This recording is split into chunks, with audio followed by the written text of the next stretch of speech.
The text arrived at 9:47 p.m. on a Tuesday that would change everything. Please, I need you. Send me an emergency. Lauren Pierce, the woman who'd built a tech empire from nothing, who commanded boardrooms full of sharks without flinching, was begging her assistant to save her from a blind date. But Ryan Hale didn't know the real emergency wasn't the man sitting across from her. It was the fact that after 5 years of working side by side, she'd finally realized she was hopelessly, desperately in love with the one man she could never have. The quiet single father who saw her only as his boss. The man who was about to walk into that restaurant and rescue her from the wrong life entirely. Before we dive into Lauren and Ryan's story, if you love tales of hidden feelings, second chances, and love that's been waiting in plain sight, stay with me until the end. And don't forget to hit that like button and drop a comment telling me what city you're watching from. I love seeing how far these stories travel. The emergency alert hit Ryan's phone while he was reading Goodnight Moon for the third time that night. Daddy, you skipped the mittens, Emma said, her small finger jabbing at the page with the authority only a 5-year-old could muster. You're absolutely right, sweetheart. Ryan backtracked, his phone vibrating insistently against his thigh. He ignored it. Tuesday nights were sacred, just him and Emma, their routine as dependable as sunrise. Bath at 7, stories at 8, lights out by 8:30 so he could tackle the work emails that always piled up when Lauren was out of the office. The phone buzzed again. Then again. Somebody really wants to talk to you, Emma observed, yawning. Ryan kissed her forehead. Nobody more important than you. But even as he said it, his stomach tightened. Lauren never called after hours unless something was genuinely wrong, and she'd been acting strange all week, distracted during meetings, short-tempered with vendors, staring out her office window like she was solving equations only she could see. The phone rang outright this time. I'll be right back, baby. 2 seconds.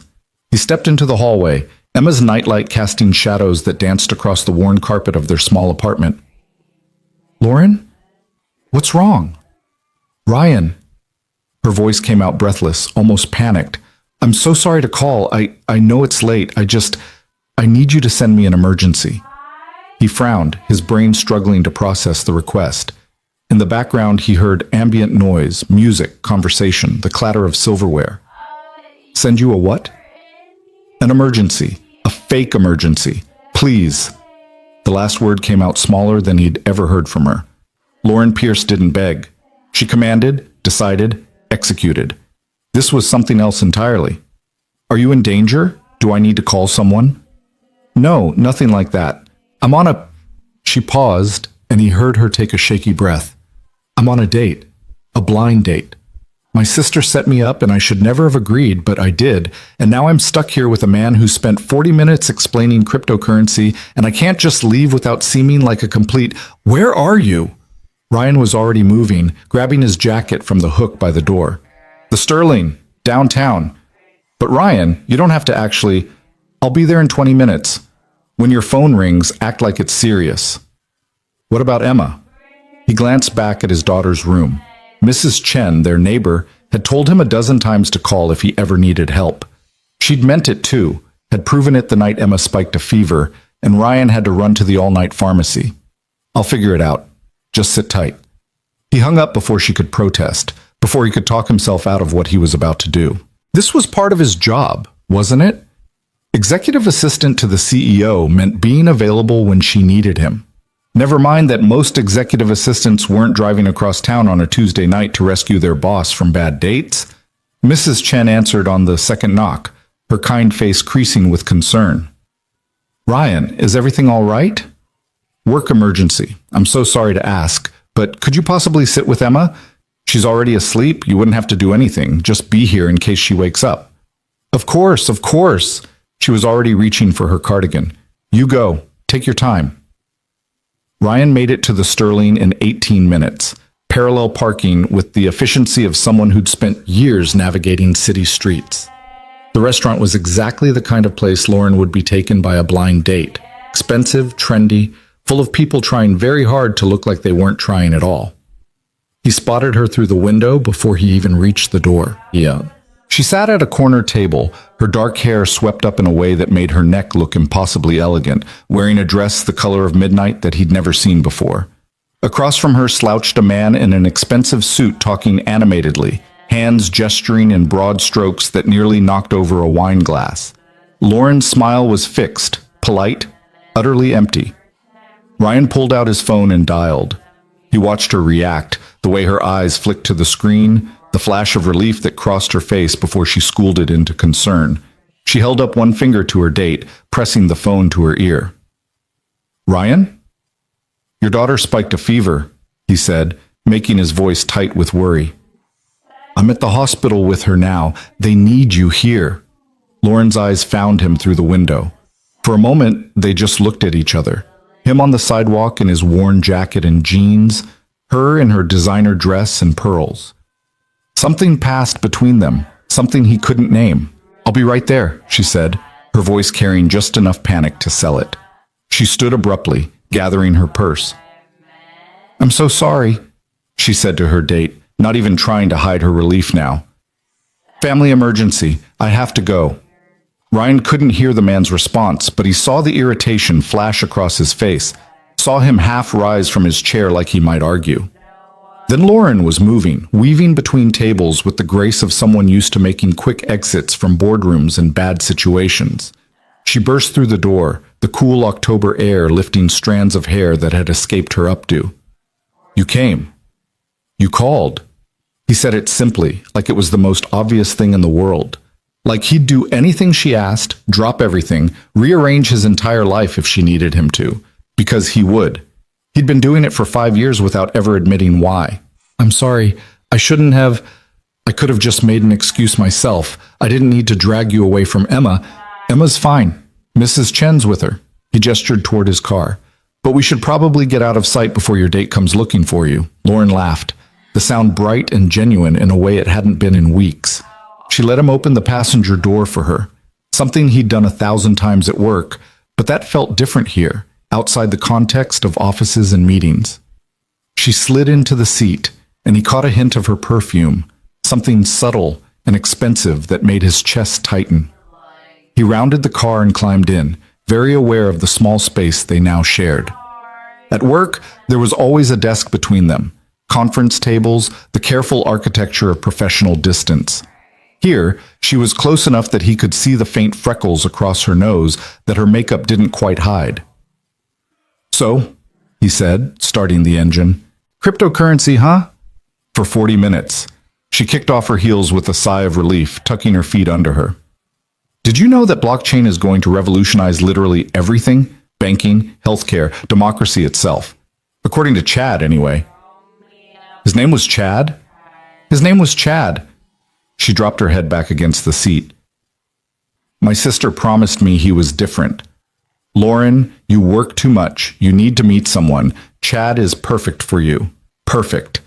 The man asked me if I'd ever considered that my entire business model was obsolete because I wasn't leveraging decentralized finance." Ryan bit back a smile. "What did you say?" I smiled and nodded and died a little inside. She turned to look at him, her eyes soft in the dashboard light. "Thank you for coming. I know this is beyond the call of duty." "It's not duty," he said, the words escaping before he could stop them. He cleared his throat, gripping the steering wheel tighter. "I mean, you've helped me out plenty of times. Remember when Emma's daycare closed unexpectedly and you let me work from home for 2 weeks?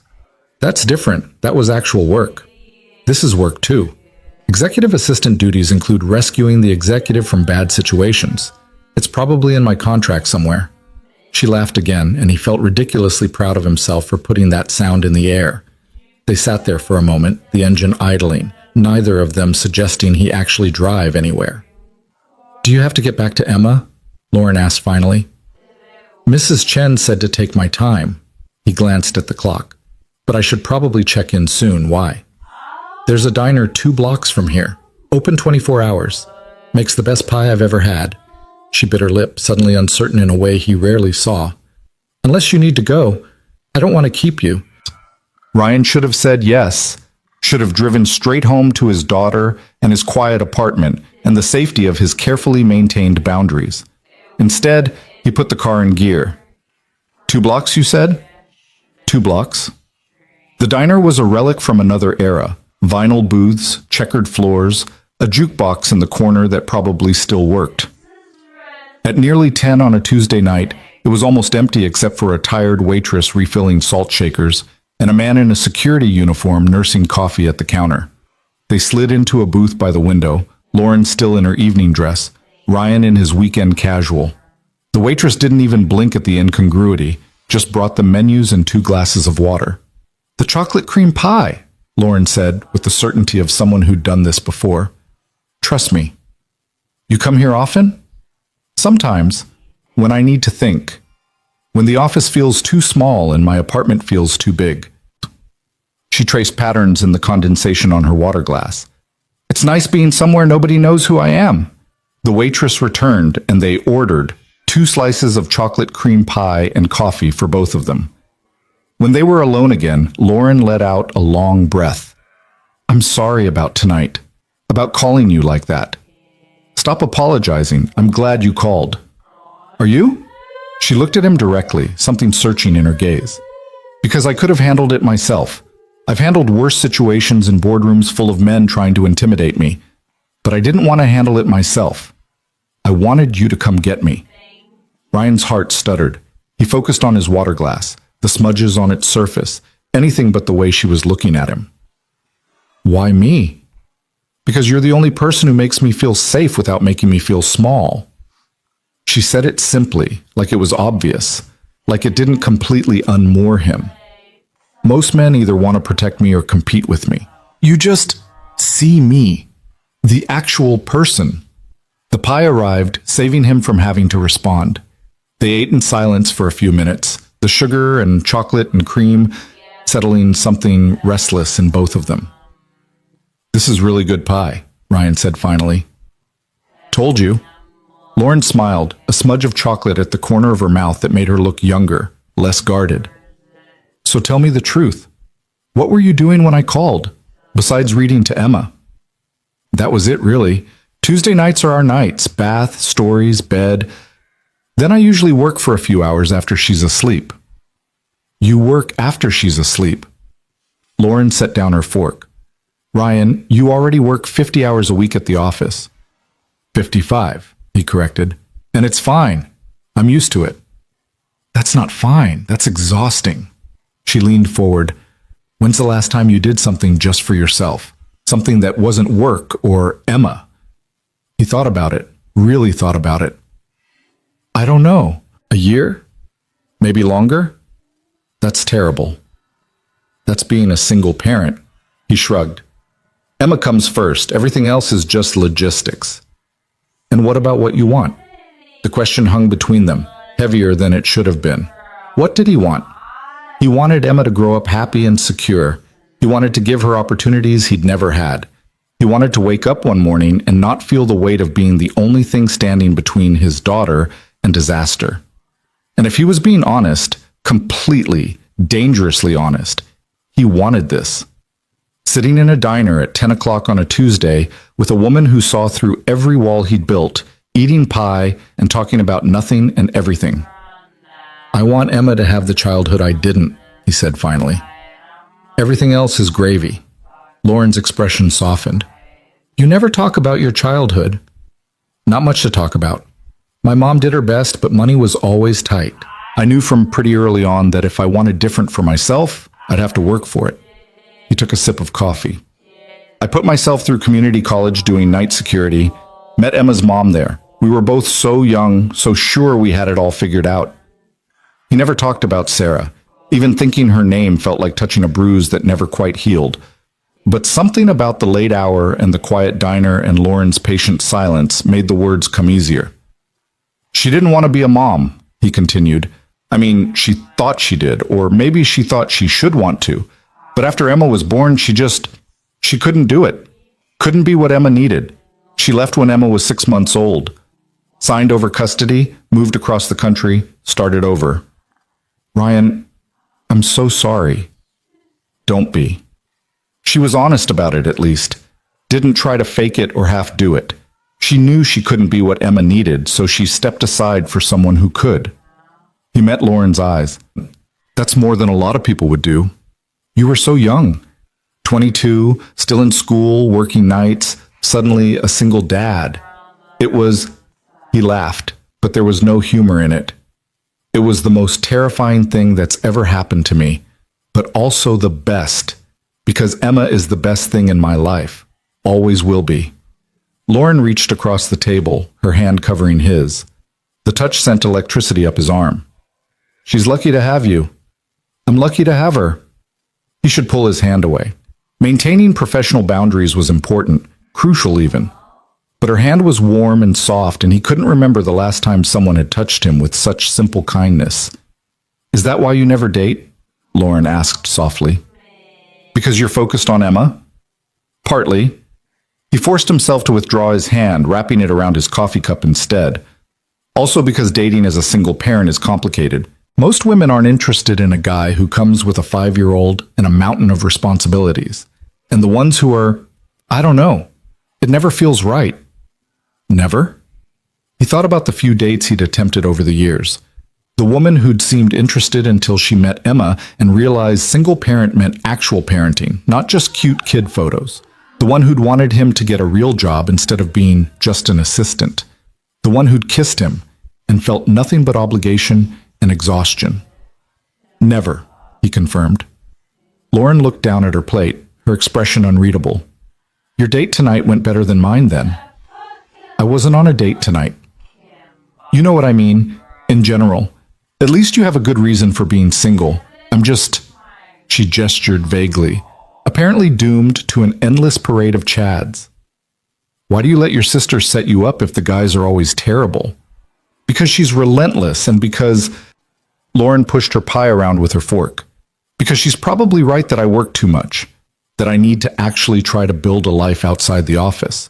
I'm 34 years old and I can't remember the last time I went on a date with someone who saw me as more than a stepping stone or a trophy.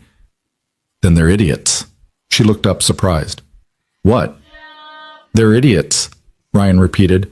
Anyone who looks at you and sees a trophy isn't looking hard enough. The words hung in the air between them, heavier than he'd intended. He scrambled to recover. I just mean you're more than your company, more than your success. Anyone worth your time should see that. Do you see that? The question came out quiet, almost vulnerable. Of course I do. You're brilliant and driven, yes, but you're also kind. You remember every employee's name, ask about their families, notice when someone's struggling. You stayed late to help me study for my business certification, even though you had a board meeting the next morning. You sent Emma birthday presents every year with a card she keeps in her treasure box. He met her eyes. So yes, I see you. The actual person. I always have. Lauren's eyes were bright, suspiciously bright. She blinked rapidly, looking away. I should get home. It's late. Ryan checked his phone. 10:47 p.m. Yeah, I should get back to Emma. He signaled for the check, but Lauren already had her credit card out. My emergency, my pie, she said firmly. They drove back to the Sterling in comfortable silence, the city lights streaking past the windows. When Ryan pulled up next to Lauren's car, a sleek Mercedes that cost more than he'd make in 3 years, she didn't immediately get out. Thank you, she said, for tonight, for coming when I called, for the pie and the conversation, and for not making me feel pathetic for needing to be rescued from a blind date. You're not pathetic.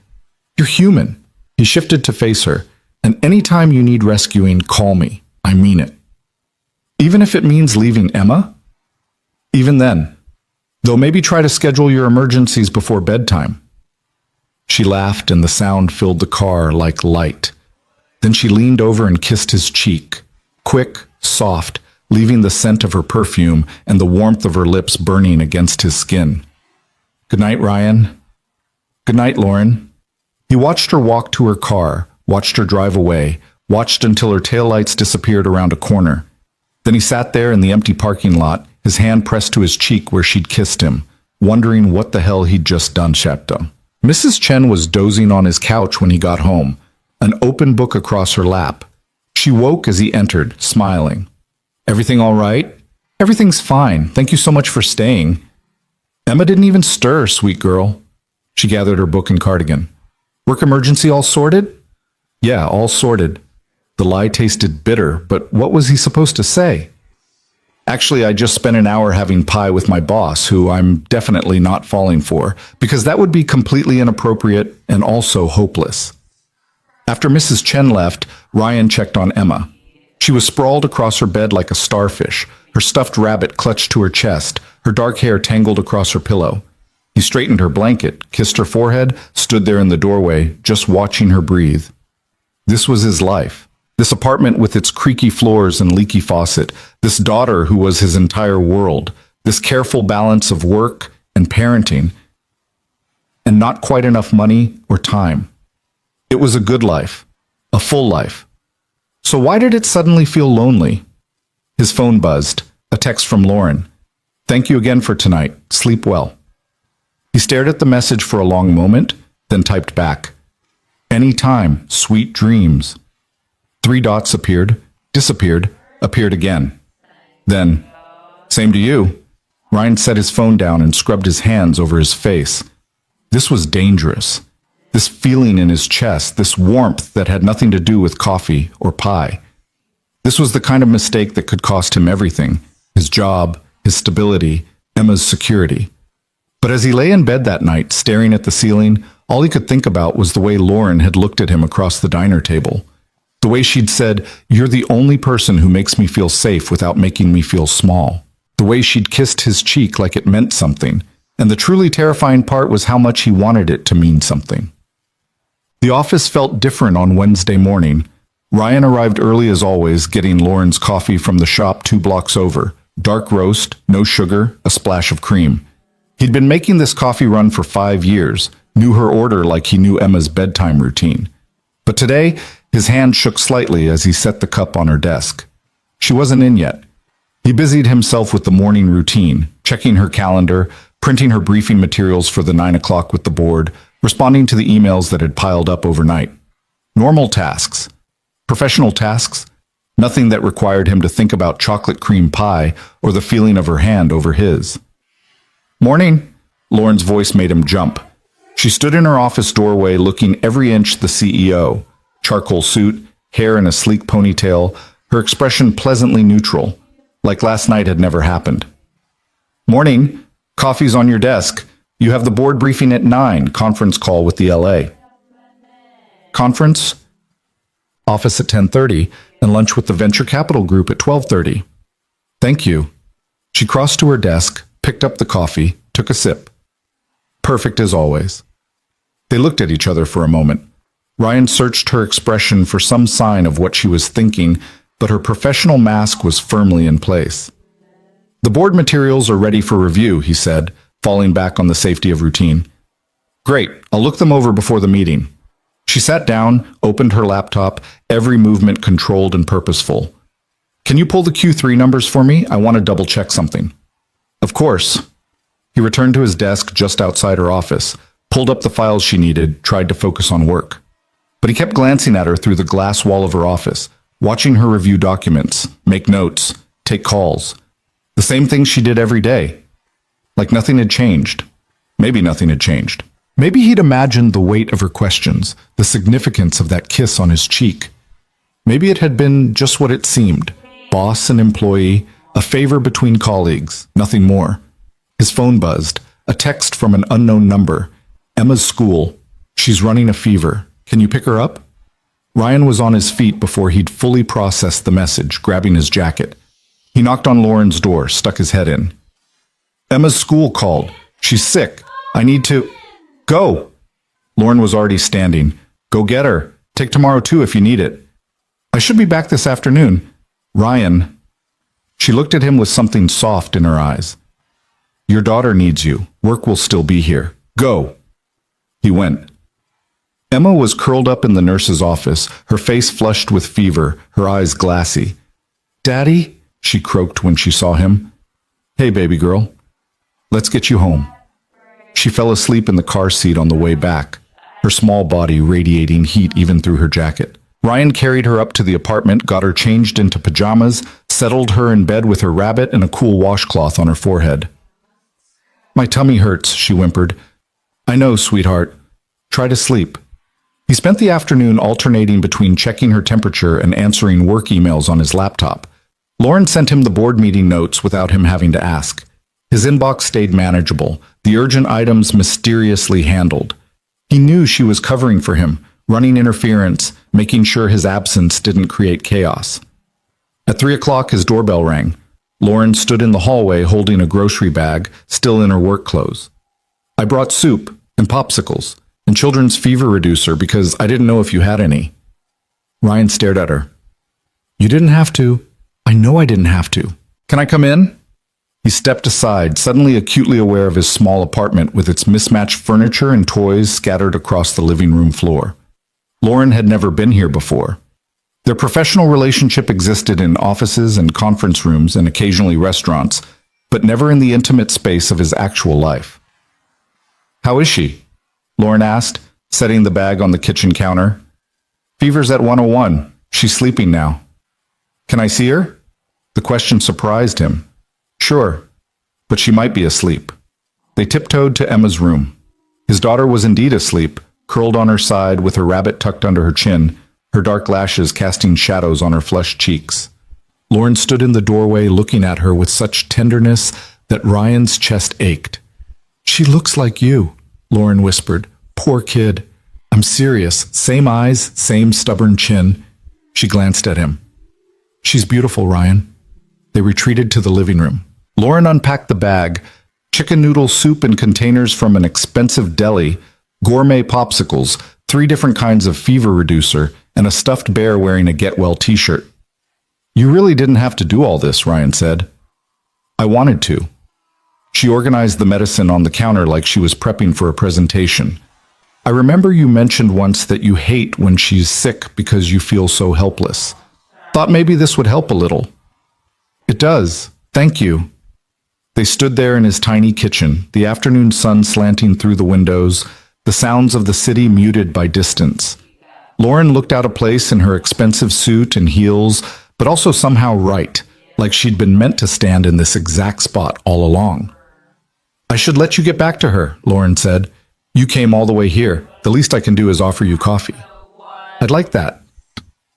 He made coffee while she perched on one of his mismatched kitchen chairs, looking around with undisguised curiosity. Emma's artwork covered the refrigerator, crayon drawings of stick figures and houses, and a portrait labeled Daddy with his head as big as his body. School photos tracked her growth from infant to kindergartner.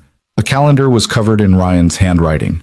Emma's activities, his work schedule, reminders for bills and appointments. You're very organized, Lauren observed. Have to be. Single parent, remember? Still, this is impressive. She gestured at the calendar.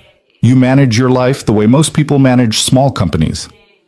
My life is a small company. CEO, CFO, cook, nurse, chauffeur, entertainment director. I wear a lot of hats.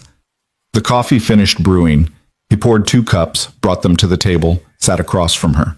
In his apartment, without the architecture of office and desk between them, she seemed more real somehow, more human.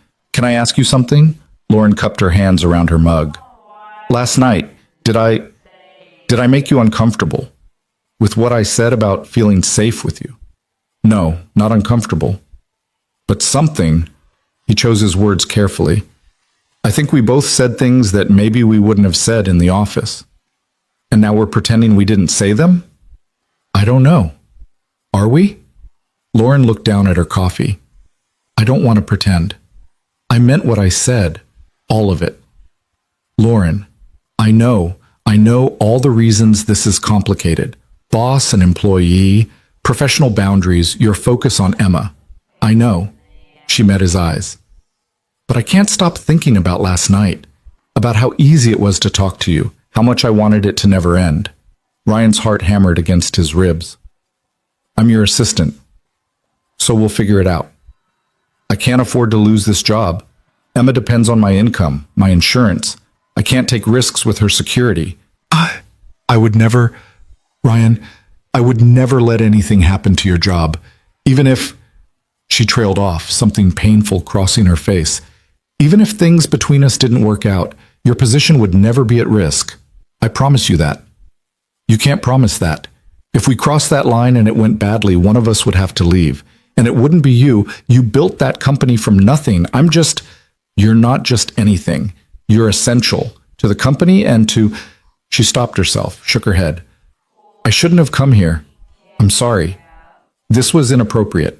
She stood, but Ryan caught her hand. Oh, wait, don't go. I'm making this worse. You're not. He stood too, still holding her hand, very aware of how close they were standing. I think about it too. Last night. Other nights. I think about what it would be like if things were different. What if they could be different? What if we just tried? And if it doesn't work? If we try and it's a disaster and then everything's ruined? What if we don't try and spend the rest of our lives wondering? A sound from Emma's room made them both freeze. A small cough, then silence. Ryan released Lauren's hand, stepped back, the moment broken. I should check on her, he said. Of course. I'll go. But she didn't move. Neither did he. They stood there in his cramped kitchen, the question hanging between them like smoke. I can't risk her, Ryan said finally, his voice barely above a whisper. Emma has to come first. Always. I know, and I respect that. I admire it. Lauren picked up her purse. But Ryan, you deserve happiness too. You deserve someone who sees how incredible you are. I have happiness. I have Emma. That's not the same thing. She left before he could respond, the door closing softly behind her. Ryan stood in the empty kitchen, his hand still tingling where he'd held hers, his mind racing with everything she'd said and everything he hadn't. Emma called for him then, and he went to her, grateful for the distraction.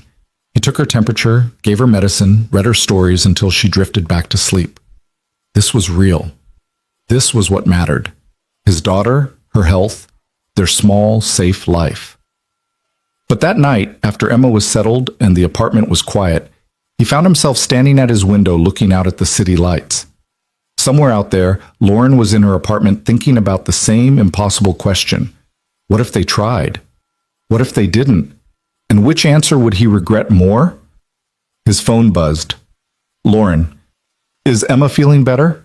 Ryan typed back, fever's down, she's sleeping. 3 dots appeared immediately. Good, get some rest. I'll handle things at the office tomorrow. You don't have to do that. I know. I want to. He stared at the message, at those 3 simple words that somehow meant everything. Then he typed, thank you for everything today. Anytime. And Ryan believed her. That was the dangerous part. He believed that if he called her at midnight, at 3 a.m, at any impossible hour, she would answer. She would come. She would show up with soup and medicine and stuffed bears, because that's who she was when the professional mask came off. He thought about her standing in Emma's doorway, looking at his sleeping daughter with such tenderness.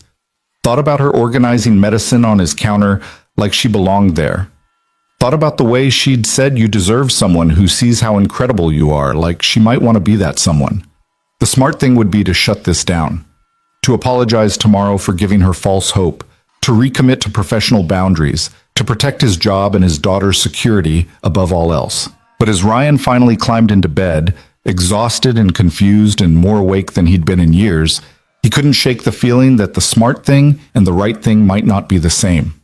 And for the first time in 5 years of careful choices and calculated risks, he wondered what would happen if he chose his heart instead of his head. Just once. Just to see. The next morning arrived with the kind of spring sunshine that made promises it couldn't keep. Ryan woke to Emma crawling into his bed, her fever broken, her energy already returning in that miraculous way children have of bouncing back from illness. Daddy, I'm hungry, she announced, poking his shoulder. That's a good sign. He pulled her close, kissed the top of her head.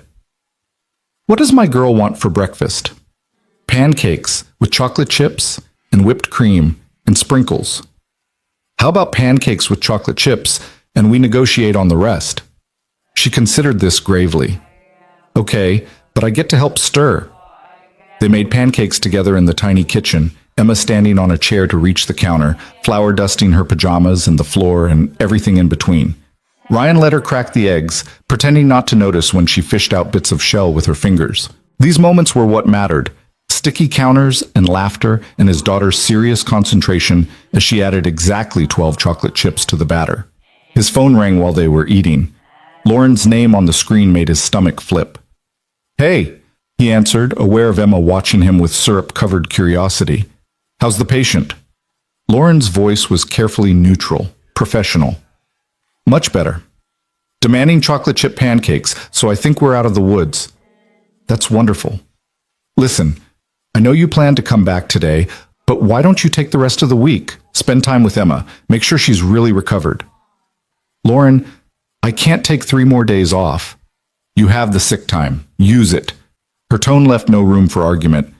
Besides, I'm heading out of town this afternoon. Board retreat in Napa. I'll be gone until Monday anyway. Something cold settled in Ryan's chest. Board retreat? That's not on the calendar. Last-minute addition. They want to discuss the merger proposal somewhere we won't be interrupted. She paused. I meant to tell you yesterday, but with Emma being sick. Right, of course.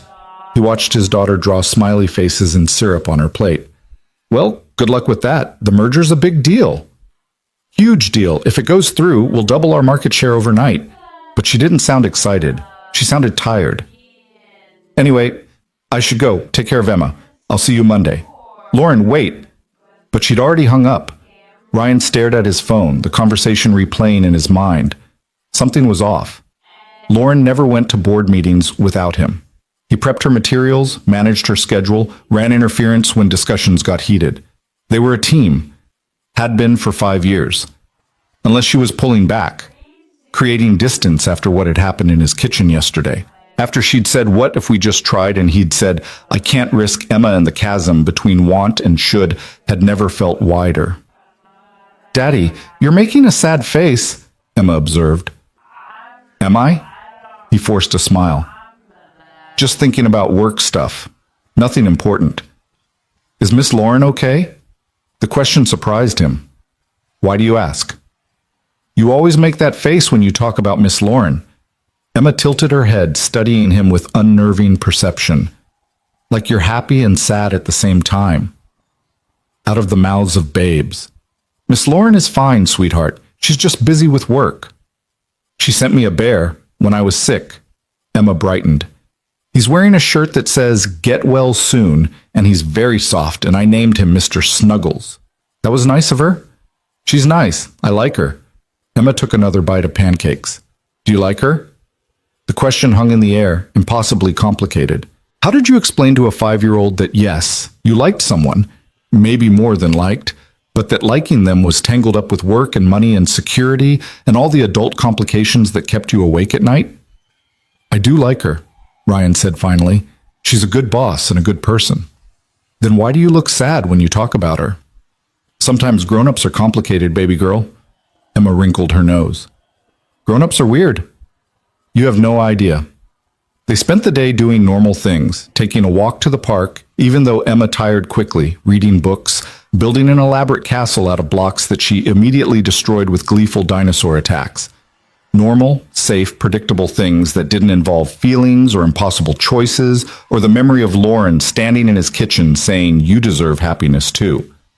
But that night, after Emma was asleep, Ryan found himself scrolling through his phone looking at the handful of photos he had of Lauren. Most were work-related, her giving presentations, shaking hands at conferences, cutting ribbons at company events. But there was one from the company holiday party last year where she was laughing at something off camera, her head thrown back, her expression unguarded and joyful. He'd taken that photo, had caught that moment of pure happiness and saved it without really thinking about why. His phone buzzed with a text from an unknown number.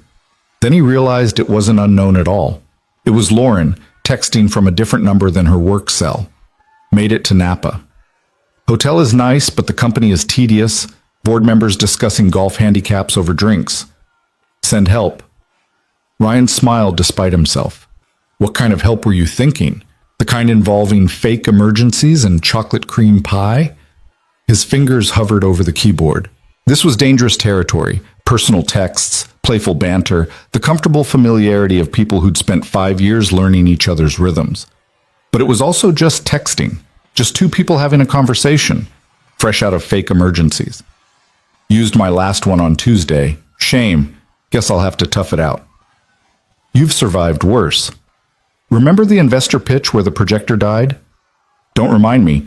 I had to draw the quarterly projections on a whiteboard from memory. And you nailed it because you're brilliant. 3 dots appeared, disappeared, appeared again. Then, thank you for saying that. It's just true. Is Emma feeling better? Much better. She named the bear you sent Mr. Snuggles. Mr. Snuggles. I love it. She says to tell you thank you, and that you're nice. She's pretty great herself.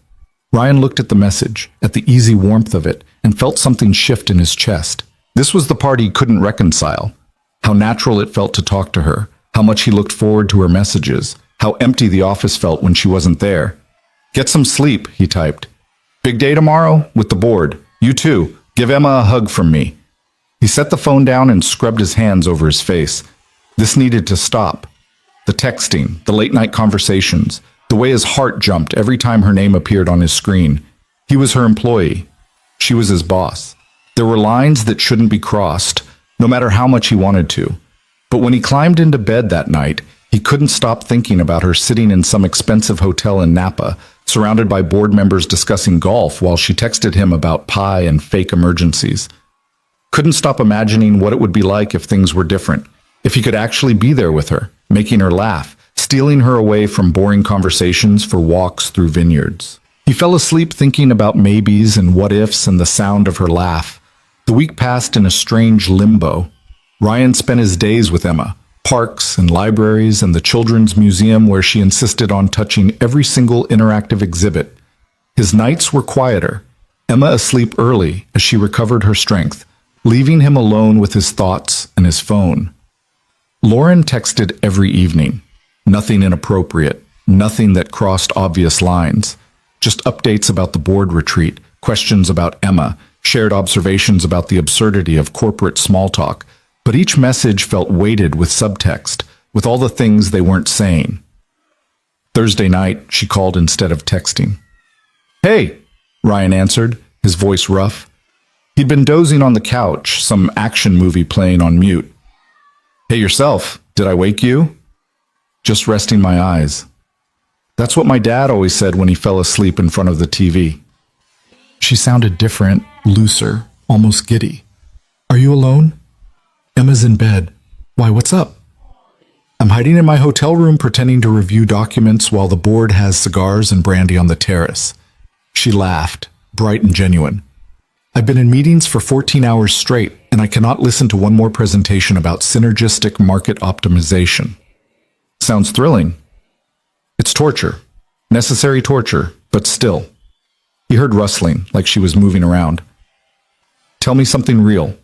Something that has nothing to do with mergers or acquisitions or quarterly projections. Ryan thought about it. Emma learned to tie her shoes today. She did? Well, sort of. She can do the first loop, but then she gets tangled up in the second one and ends up with what she calls a creative knot. He smiled at the memory. She was so proud of herself, insisted on wearing her sneakers to bed. That's adorable. That's Emma. Stubborn and creative and absolutely certain she can do anything if she tries hard enough. He paused. She gets that from her dad, apparently. Damn right she does. Lauren's voice was soft.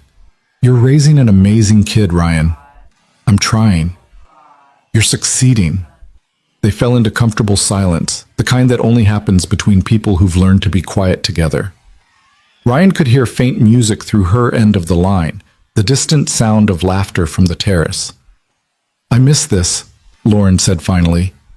Miss what? Talking to you. Real conversations, not just work stuff. This week without you in the office it's been strange, like something's missing. Ryan's chest tightened. Lauren, I know we can't. I know all the reasons why, but I can still miss it, can't I? Yeah, you can. Do you? Miss it? He should lie, should say something neutral and professional that would put them back on safe ground. Instead, he told the truth. Every day. Lauren's breath caught. Ryan, we should talk about something else. Tell me about the merger. Is it going to happen? Probably. The numbers make sense, the board's enthusiastic, and our legal team says we can navigate the regulatory issues. She sighed. It's the smart move. It'll make the company worth 3 times what it is now. But nothing. It's a good opportunity. You don't sound excited about a good opportunity. I'm just tired. Too many meetings, too much wine with dinner, too many people telling me what I should want. She paused. Can I tell you something? Something I probably shouldn't? Always. I don't know if I want this anymore. The company, the growth, the endless pursuit of bigger and better. I built Pierce Tech from nothing because I wanted to prove I could. And I did. I proved it. But somewhere along the way, it stopped being about innovation and started being about market share. Her voice dropped. Sometimes I think about what it would be like to just walk away. Start something smaller, something that actually matters. What would you start? I don't know. Something that helps people. Real people, not shareholders. She laughed, but it sounded hollow. God, listen to me. Billionaire problems. Oh no, my company's too successful. You're not a billionaire. Close enough. And it's ridiculous to complain about success when there are people who can't afford... She trailed off. Can't afford what? Healthcare for their kids, childcare so they can work, decent schools and safe neighborhoods. Her voice got fierce. You work yourself to exhaustion giving Emma a good life, Ryan. You're brilliant and capable and you should be running a company, not fetching someone else's coffee. But the system's rigged so that people like you stay stuck while people like me accumulate wealth we don't even need. I don't fetch coffee. You know what I mean. And I'm not stuck. I chose this job because it pays well and has good benefits and lets me be there for Emma. That's not being stuck. That's making smart choices. You're worth more than being someone's assistant. Maybe. But right now, this is what Emma needs. And that's enough. He softened his voice. Besides, I like my boss. Most of the time. Most of the time? She can be demanding, expects excellence, makes me want to be better at everything I do. She sounds terrible. She's pretty great, actually. Ryan closed his eyes. She sees the best in people even when they can't see it themselves. She remembers every employee's birthday, asks about their families, fights for their benefits, even when the board pushes back. She built something incredible from nothing and somehow stayed kind in the process. That's rare. Ryan, Lauren's voice broke slightly. You can't say things like that to me. Why not? It's true. Because it makes it harder to do the right thing. What's the right thing? Keeping appropriate distance, maintaining professional boundaries, not falling for my assistant like some cliché from a romance novel. Ryan's heart stopped. Lauren, I shouldn't have said that. Are you? Falling? Silence stretched between them, loaded with everything they'd been dancing around for weeks. Finally, Lauren spoke, her voice barely above a whisper. I fell a long time ago. I just didn't let myself admit it until you walked into that restaurant on Tuesday night and looked at me like I was someone worth rescuing. You are worth rescuing. From bad dates, maybe. But from this? From wanting something I can't have? She laughed sadly. There's no rescue from that. What if you could have it? You said yourself you can't risk Emma's security, and you're right. I would never ask you to choose between us. But if there was a way, there isn't. I'm your boss. You're my employee. We work together and that's all we can be. She took a shaky breath. I need to go. Board dinner's probably wrapping up and I should make an appearance. Lauren, wait. Good night, Ryan. Give Emma my love. The line went dead. Ryan sat in the dark living room, his phone pressed to his ear even though she was gone, his mind replaying every word of their conversation. She'd said it out loud, that she'd fallen for him. And instead of shutting it down, instead of protecting himself and his daughter and his job, he'd asked, what if you could have it? What the hell was he doing? Friday morning brought a text from his sister. Coffee today? My treat. You've been dodging me for weeks. Ryan had been dodging Melissa, though not intentionally. Between work and Emma and his increasingly complicated feelings about his boss, he simply hadn't had the mental energy for his sister's well-meaning interrogation about his non-existent love life. But Emma was feeling well enough for a playdate with Mrs. Chen's granddaughter, which meant Ryan had a rare few hours to himself. He agreed to meet Melissa at the coffee shop near his apartment. She was already there when he arrived, looking polished and professional in her marketing executive outfit, her dark hair cut in a sharp bob that made her look both intimidating and approachable. Melissa had always been the successful sibling, the one who'd gone to a good college, landed a corporate job, married well. She loved Ryan fiercely, but didn't always understand his choices. "You look terrible," she said by way of greeting, pushing a latte across the table. "Hello to you too." "I'm serious. When's the last time you slept, or ate something that wasn't shaped like a dinosaur nugget?" She studied him with the unnerving perception that ran in their family. "What's going on?" "Nothing. Work's busy. Emma was sick, the usual." "Bullshit. I know your usual stressed face. This is something else." She leaned forward. "Talk to me, Rye." He wanted to brush her off, to deflect with humor or change the subject. But Melissa was his sister, and she'd been his rock through Sarah leaving and the terrifying early days of single parenthood and every crisis since. If anyone could help him navigate this mess, it was her. "I think I'm falling for my boss," he said quietly. Melissa's eyebrows shot up. "The tech CEO? Lauren Pierce?" "Yeah." "Holy shit." She sat back. "Okay, tell me everything." So he did. The rescue from the bad date, the chocolate cream pie, the way Lauren had shown up at his apartment with soup and medicine, the texts all week, the phone call last night, the confession that she'd fallen for him too.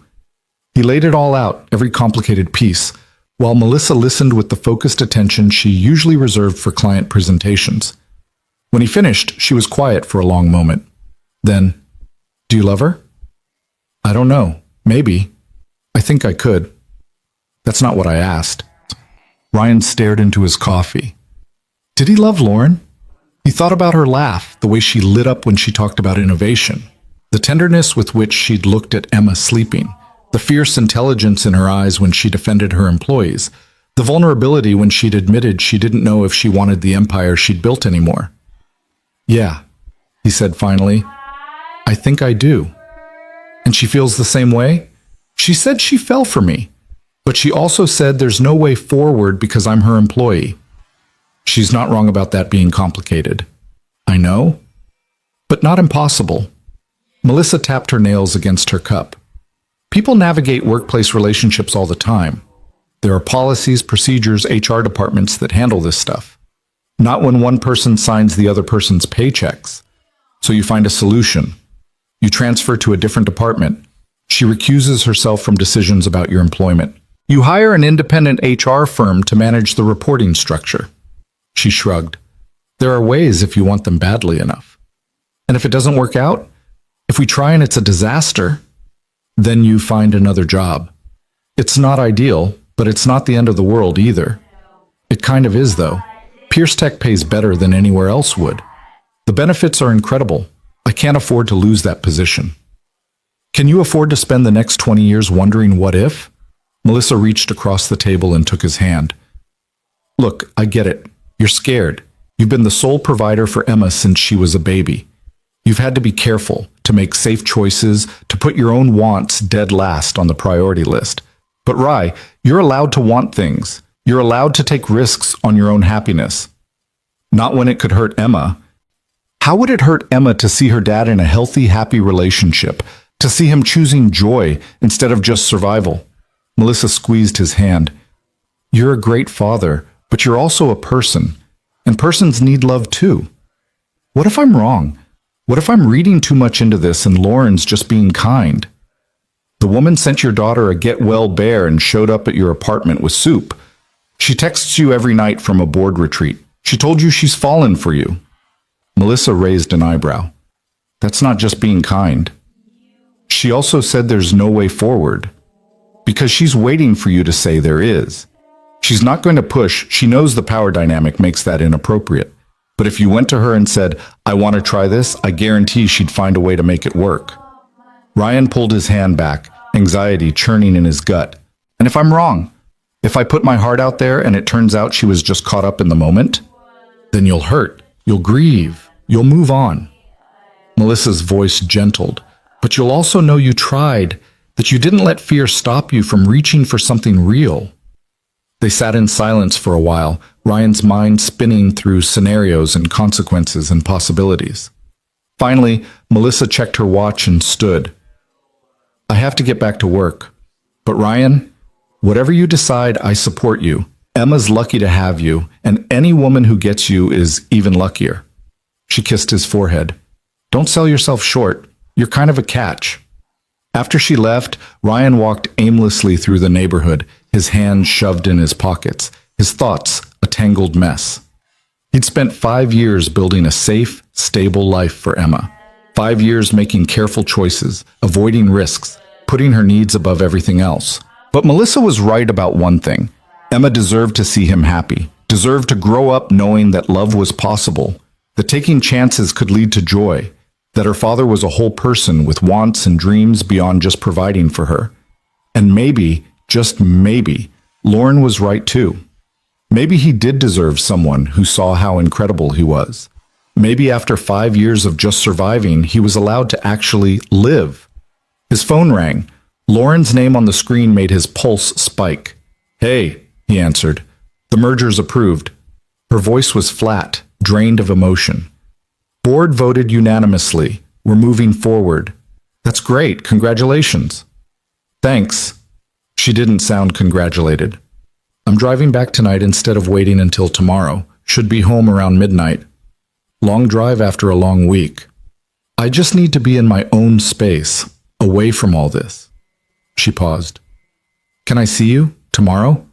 I know it's your day with Emma, but yes. Hey, yes?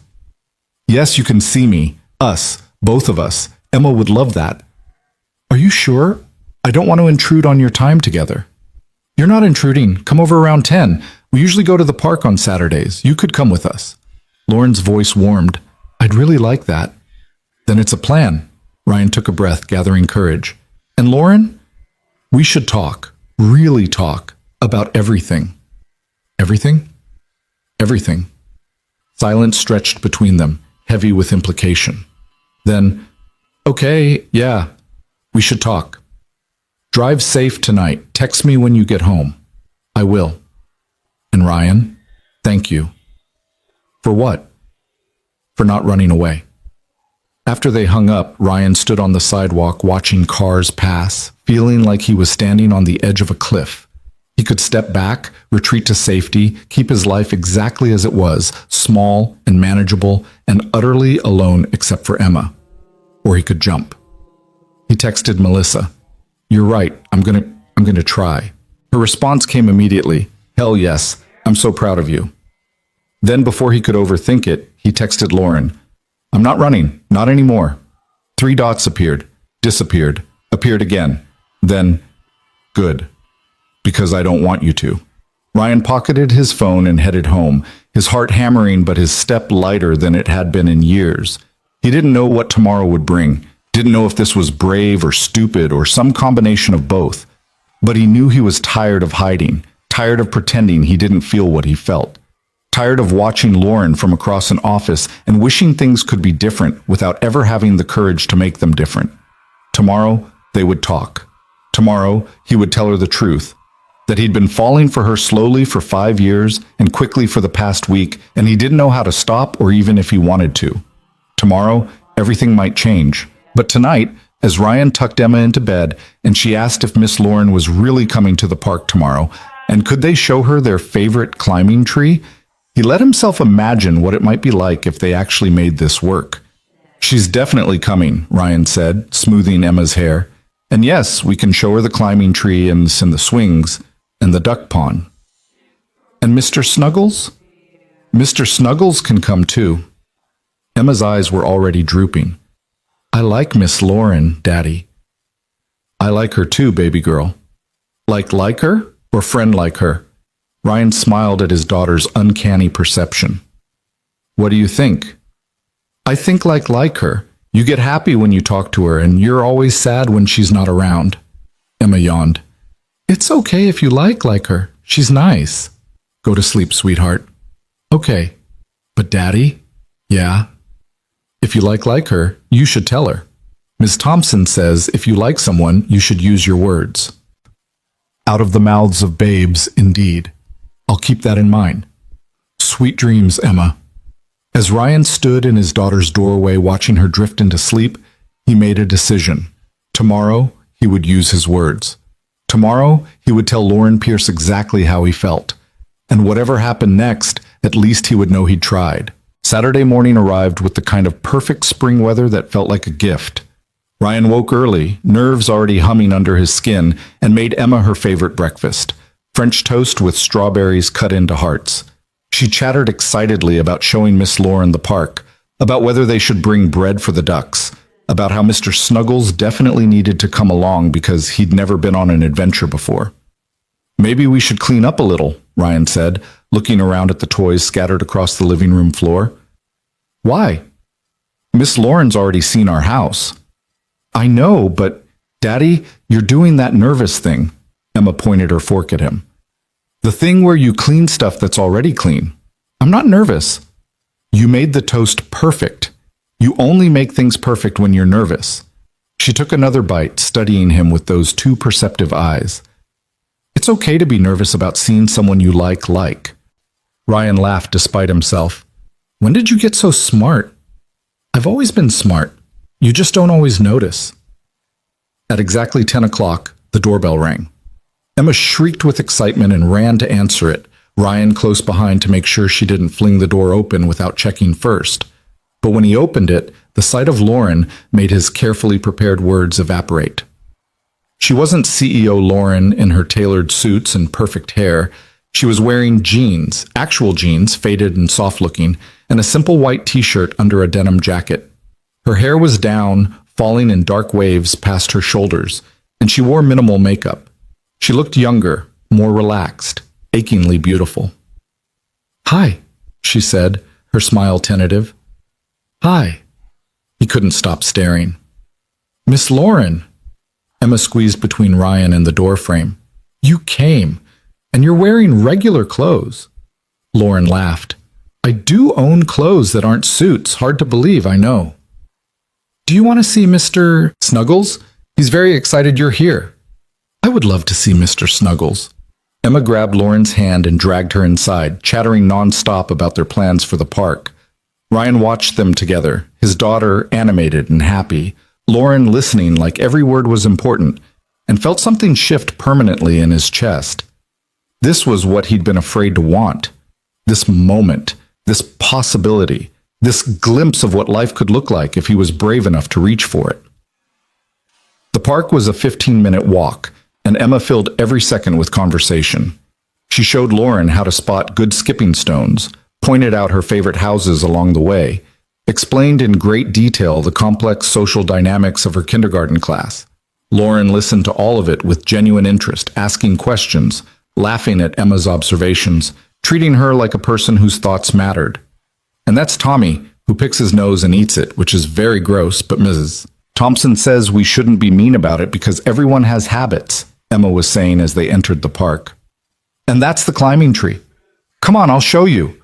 She took off running, and Ryan started to follow, but Lauren caught his arm. Let her go ahead, she said softly. I want to talk to you for a minute. They stood at the edge of the playground, watching Emma scramble up the climbing structure with fearless enthusiasm. Other families dotted the park, parents pushing swings, toddlers chasing each other, the weekend ritual of childhood playing out in shouts and laughter. She's amazing, Lauren said. You've done such an incredible job with her. She makes it easy. Still, single parent, demanding job, and she's this confident, happy, kind little person. That's all you, Ryan. He shoved his hands in his pockets. You said you wanted to talk. I did. I do. Lauren took a breath. I've been thinking about what I said on the phone, about falling for you. And I need you to know that I meant it, but I also understand why it's impossible. The power dynamic, your job security, Emma's needs. I get it. So if you want to just forget I ever said anything and go back to how things were, I'll respect that. What if I don't want to go back? Her eyes snapped to his. What? What if I don't want to forget? What if I've been thinking about it too? About you? About what it might be like if we actually tried? Ryan, you said yourself you can't risk. I know what I said, and you're right. I can't risk Emma's security. But I've been thinking about what my sister said yesterday. He turned to face her fully. She asked me if I could afford to spend the next 20 years wondering what if, and the answer is no. I can't. Lauren's breath caught. Your sister knows?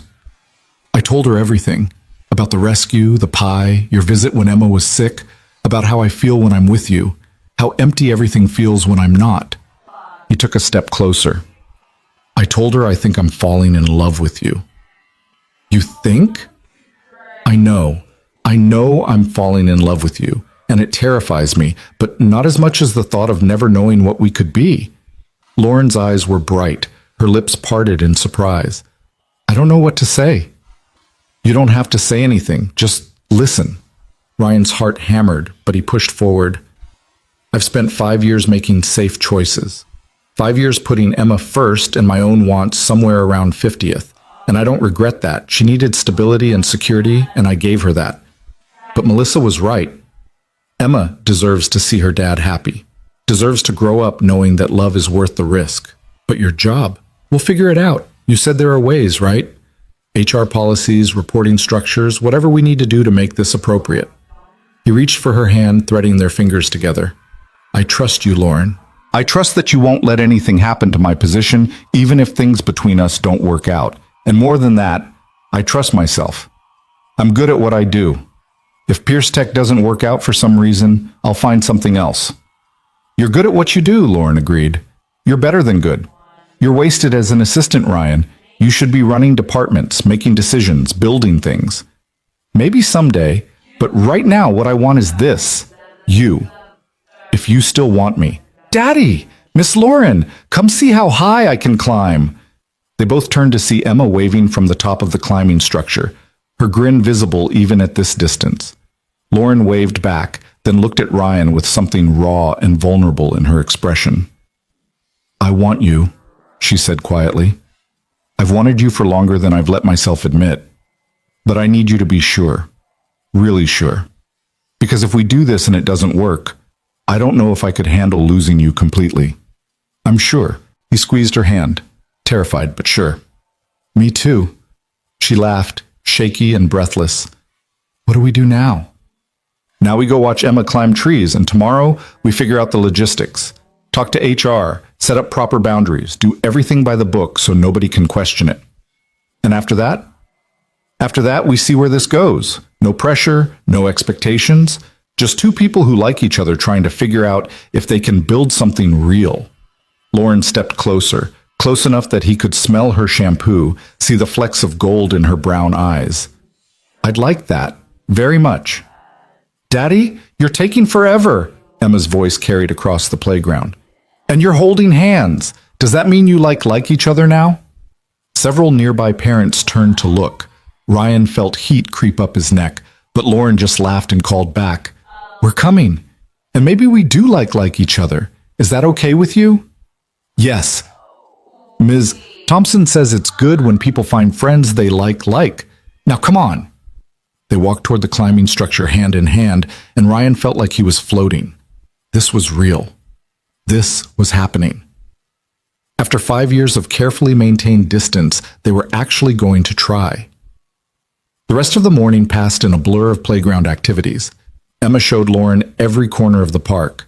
The swings where you could kick the sky, the slide that went super fast if you went down on your stomach, the spot by the pond where the ducks liked to gather.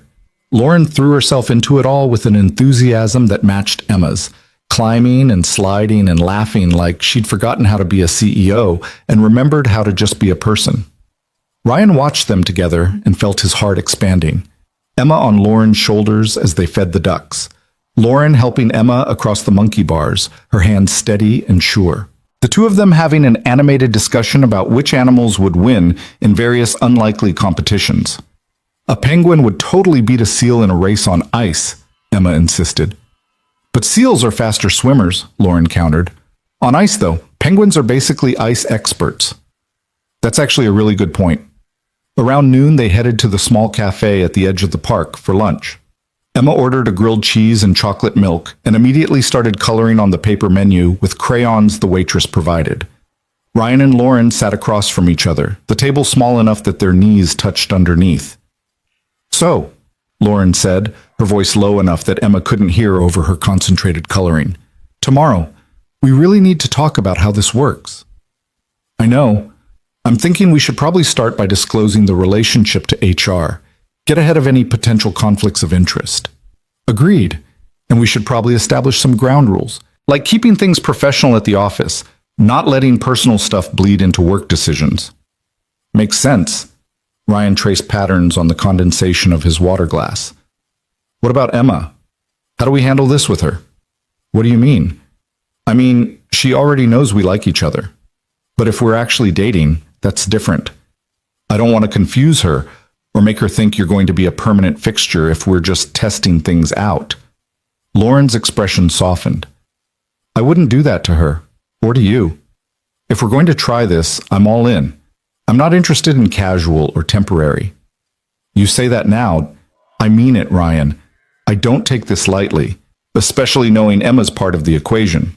She glanced at his daughter, still absorbed in her coloring. I care about her, and I care about you. If this doesn't work out, it won't be because I didn't try.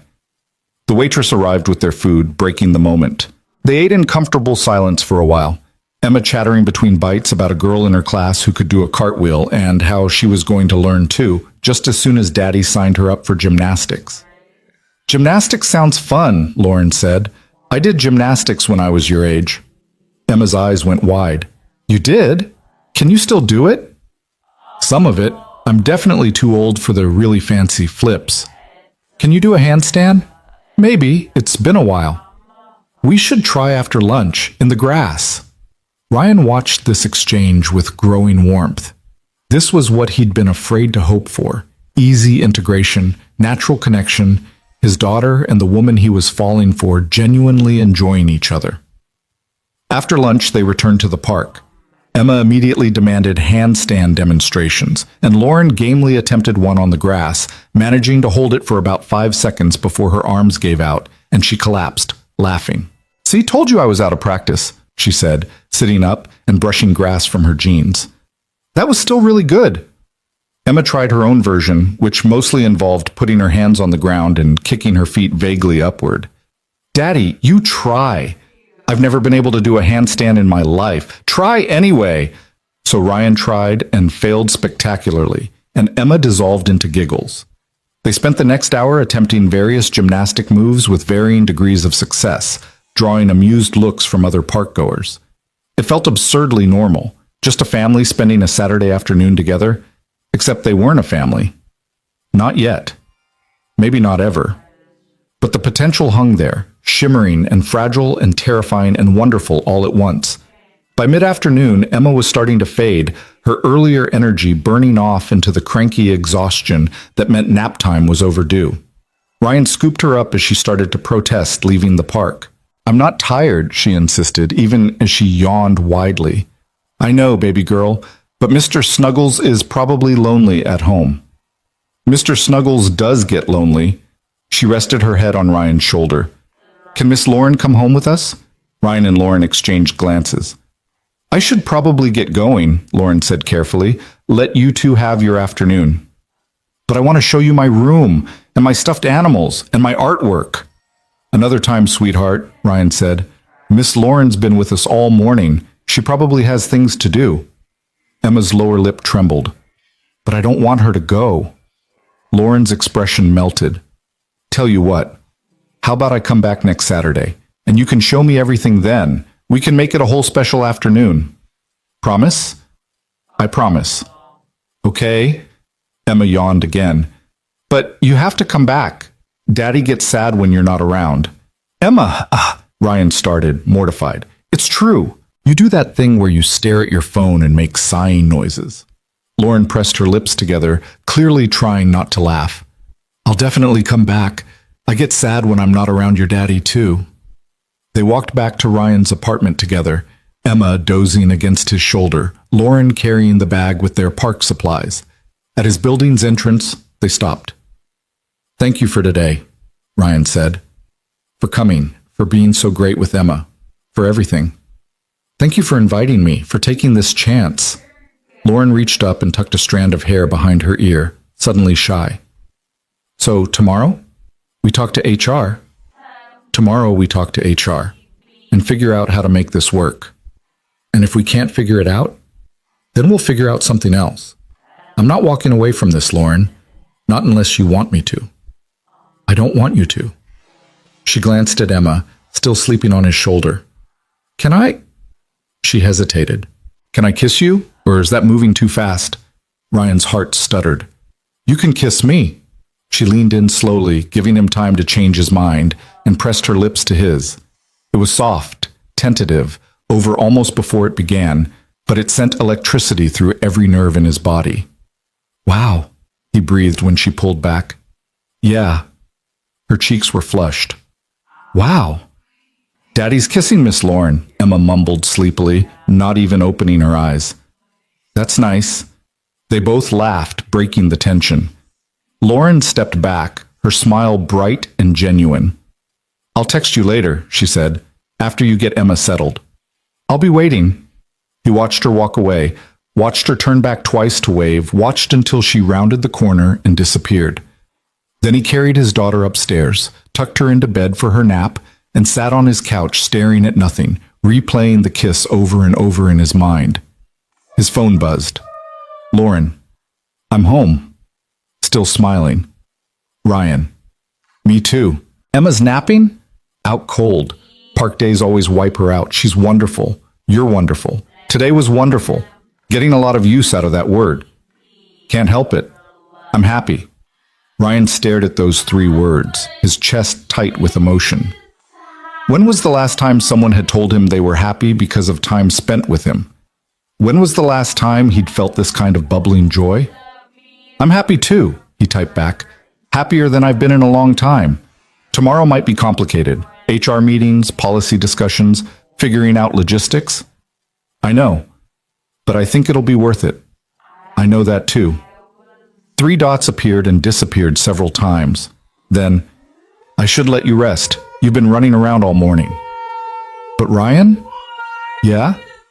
Thank you for being brave, for taking this leap with me. Thank you for being worth leaping for. He set his phone down and let himself just feel it. The happiness, the hope, the terrifying possibility of everything changing. Tomorrow would bring complications. Tomorrow they'd have to navigate HR policies and professional boundaries and all the logistical nightmares of dating your boss. But tonight, he could just be happy. Could just sit in his quiet apartment with his daughter sleeping peacefully and let himself imagine what it might be like if this actually worked. His phone rang, startling him. Not Lauren this time, but an unknown number. He almost didn't answer, but something made him pick up. Ryan Hale? Speaking. This is Monica Chen from Pierce Tech HR. I'm calling because Lauren Pierce requested an emergency meeting tomorrow morning at 8. She's asked that you be present as well. Will you be available? Ryan's stomach dropped. She already called HR? She did, about an hour ago, said it was urgent and couldn't wait until Monday. Monica's voice was professionally neutral. Is there something I should be aware of? No, I mean, yes, but can I ask what she told you? Only that there's a potential conflict of interest that needs to be addressed immediately. She was very insistent that we handle it properly. A pause. Mr. Hale, is there something going on that could create liability for the company? No, nothing like that. He scrubbed a hand over his face. It's personal, between Lauren and me, but we want to make sure we handle it the right way. I see. Monica's tone warmed slightly. Well, I appreciate you both being proactive about this. 8 o'clock tomorrow then? Conference room B? I'll be there. After he hung up, Ryan texted Lauren. You called HR? Was I not supposed to? You said we should get ahead of it. I meant tomorrow we'd talk about calling HR. Not that you'd call them tonight. Oh, sorry. I just wanted to make sure we did everything properly. Was that wrong? Ryan sighed. It wasn't wrong exactly. It was very Lauren, decisive, proactive, addressing problems before they became bigger problems. But it also meant that tomorrow morning they'd be sitting in an HR meeting discussing their relationship before they'd even been on an actual date. Not wrong, he texted back. Just fast. I can move fast when I want something, and I want this. Me too. But maybe we should talk before the meeting. Get our story straight? Good idea. Coffee at 7? There's a place near the office. See you then. That night, after Emma woke from her nap and they made dinner together and read stories before bed, Ryan lay awake staring at his ceiling. Tomorrow, everything would change. Tomorrow, they'd make this official, real, documented in company records and HR files. What if Monica said it was impossible? What if company policy forbade relationships between executives and their direct reports? What if they'd gotten themselves excited about a possibility that couldn't actually exist? His phone lit up with a text. Can't sleep? How did you know? Because I can't either. Too nervous about tomorrow. What if they say we can't? Then we figure out plan B. What's plan B? I don't know yet. But there's always a plan B. Sometimes you just have to be creative. Ryan smiled despite his anxiety. You really think we can make this work? I think anything worth having is worth fighting for. And you're worth fighting for, Ryan Hale. So are you, Lauren Pierce. Get some sleep. Tomorrow's a big day. You too. Good night. Good night. But sleep didn't come easily. Ryan's mind spun through scenarios and possibilities and fears. What would Emma think if this actually became real? Would she be happy or confused or scared of losing another important person? What if Lauren got tired of dating someone with a 5-year-old, with all the complications and restrictions that came with single parenthood? What if he was making the biggest mistake of his life? But then he thought about the way Lauren had looked at him in the park, the softness in her voice when she'd promised Emma she'd come back, the kiss that had felt like coming home to something he hadn't known he was missing. Worth fighting for, she'd said. He had to believe that was true. Sunday morning arrived too quickly. Ryan got Emma to Mrs. Chen's by 6:30, grateful that his neighbor had agreed to watch her so early. Emma was still sleepy and didn't ask too many questions, just hugged him tight and told him to have a good meeting. I'll be back before lunch, he promised. Okay. Tell Miss Lauren I said hi. I will. The coffee shop Lauren had suggested was nearly empty at 7 in the morning, just a few early risers with newspapers and laptops. She was already there when he arrived, sitting in a corner booth with 2 cups in front of her. I ordered for you, she said as he slid in across from her. Dark roast, splash of cream, no sugar. You know my coffee order. I've been watching you make it for 5 years. I'd be a terrible boss if I didn't know your coffee order by now. They sat in silence for a moment, both of them clearly nervous. Finally, Lauren spoke. I'm sorry if I moved too fast yesterday, calling HR without discussing it with you first. I just wanted to make sure we did everything right. I understand, and it's fine. We're here now. He took a sip of coffee. So what do we say in this meeting? The truth. That we've developed feelings for each other and want to pursue a relationship. That we understand there's a power dynamic issue and we're seeking guidance on how to handle it appropriately. And if they say we can't, then we ask about alternatives, department transfer, reporting structure changes, whatever we need to do. She met his eyes. I meant what I said, Ryan. I'm not walking away from this without a fight. Even if it means restructuring your company? Even then, she reached across the table and took his hand. You're more important than org charts. Your board might disagree. The board doesn't get a vote in my personal life. She squeezed his fingers. Though we should probably discuss that too. If this goes public, there might be questions. People who think I'm showing favoritism or making poor decisions. Are you? Making poor decisions? Falling for you? That's probably the best decision I've made in years. She smiled, but it was tinged with worry. But yes, there will be complications. Optics, politics, all the bullshit that comes with being in the public eye. Maybe this is a bad idea. Or maybe it's the best idea either of us has had. Lauren checked her watch. We should head to the office. Monica's expecting us at 8. The walk to Pierce Tech felt surreal. Ryan had made this walk thousands of times, but never like this, hand in hand with Lauren, about to officially declare their relationship to the company. The building was mostly empty on a Sunday morning, just security and a few workaholics putting in weekend hours. Monica Chen was waiting in conference room B with a tablet and a legal pad. She was a woman in her 50s with sharp eyes and a no-nonsense demeanor that had always intimidated Ryan slightly. Lauren, Ryan, good morning. Please sit. She gestured to the chairs across from her. I appreciate you both coming in on a Sunday. Lauren indicated this was time sensitive. It is, Lauren said, her CEO voice firmly in place. Ryan and I have developed a romantic relationship. We wanted to disclose it immediately and discuss how to handle the inherent conflict of interest. Monica's expression didn't change. How long has this relationship been ongoing? We kissed for the first time yesterday, Ryan said, but feelings have been developing for longer. And you report directly to Ms. Pierce? I'm her executive assistant, have been for 5 years. I see. Monica made notes on her pad. Lauren, you understand this creates a significant power dynamic issue. I do. That's why we're here. We want to handle this properly, whatever that means. Monica sat back, studying them both.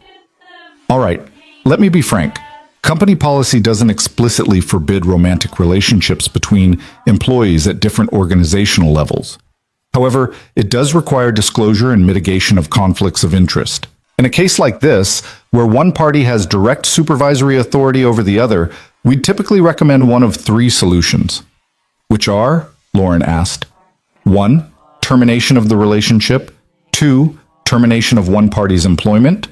3. Restructuring the reporting relationship so neither party has authority over the other. Monica's eyes flicked between them. I'm assuming option 1 is off the table?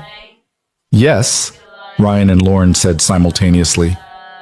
And option 2 would be... Monica hesitated. Complicated, given Ryan's tenure and performance record. We'd potentially be opening ourselves to legal issues if we terminated him under these circumstances. I'd quit before I let that happen, Lauren said firmly. Ryan's position is not negotiable. Monica's eyebrows rose. You'd quit? Your own company? If that's what it takes to do this ethically, yes. That seems extreme. My personal ethics aren't up for debate, Monica. What's option 3? Option 3 would involve removing Ryan from your direct supervision. We'd need to find him a different role, ideally at the same or higher compensation level where you're not in his reporting chain. She consulted her tablet. Looking at our current structure, there are a few possibilities. We could move him to a project management role in product development, or a strategic initiatives position that reports to the board rather than to you directly. Ryan's pulse quickened. Those sound like promotions. They would be lateral moves at minimum, yes, possibly upward depending on how we structure them. Monica looked at him directly. Your performance reviews have been consistently excellent, Ryan. Multiple department heads have tried to poach you over the years. The only reason you're still in your current role is because Lauren refused to let you go. You turned down transfer requests for me? Ryan turned to Lauren. She had the grace to look embarrassed. You're too good at your job. I needed you. That's actually part of the problem, Monica interjected. Lauren, you've been blocking his career advancement because you wanted to keep him in your orbit. That's exactly the kind of favoritism we need to avoid. I know, you're right. Lauren's jaw tightened. So what do you recommend? Monica pulled up something on her tablet. There's an opening in strategic partnerships. Director level, reports to the COO, significant autonomy. It would get Ryan out of your chain of command while utilizing his organizational and relationship management skills. She glanced at Ryan. It would also come with a substantial raise and better advancement opportunities. Ryan's head spun. Director level? I don't have a 4-year degree. Most director positions have flexibility in their requirements when the candidate demonstrates equivalent experience, which you do. Monica's expression softened slightly. Look, I've worked in HR for 25 years. I've seen a lot of workplace relationships. Some work out, some don't. But what I can say is that you two are handling this the right way. Being proactive, thinking about ethics and power dynamics, willing to make sacrifices. That speaks well of your intentions. So you're saying it's possible? Lauren's voice was hopeful. We can make this work. I'm saying we can try, but there will be conditions. Monica pulled out a document. Both of you would need to sign disclosures. Ryan would need to accept the new position and officially transfer out of your reporting chain. You'd both need to agree to strict professional boundaries at work. No displays of affection, no letting personal matters interfere with business decisions. And we'd need to brief the board. The board? Ryan felt sick. Lauren's relationship status isn't typically board business, but given the circumstances, potential reorganization, compensation changes, they'll need to be informed. Monica looked at Lauren. They're going to have questions, probably concerns. You should prepare for that.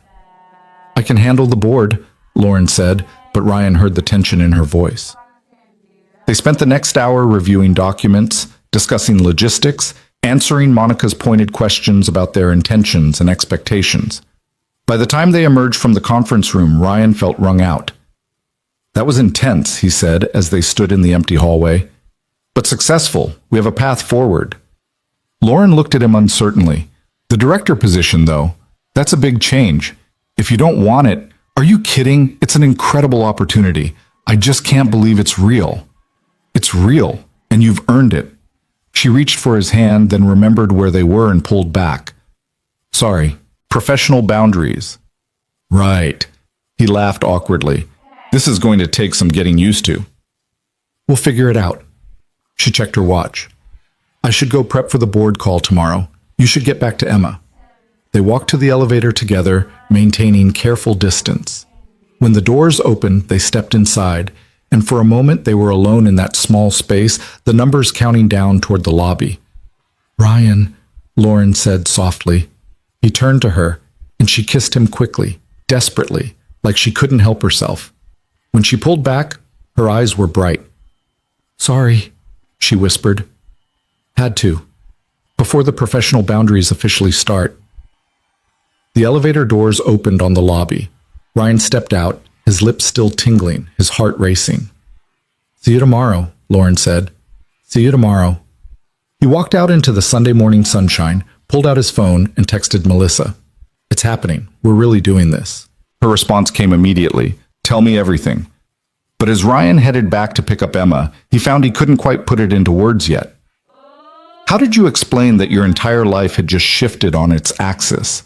That you'd walked into an HR meeting and walked out with a new job, a new relationship, a new future?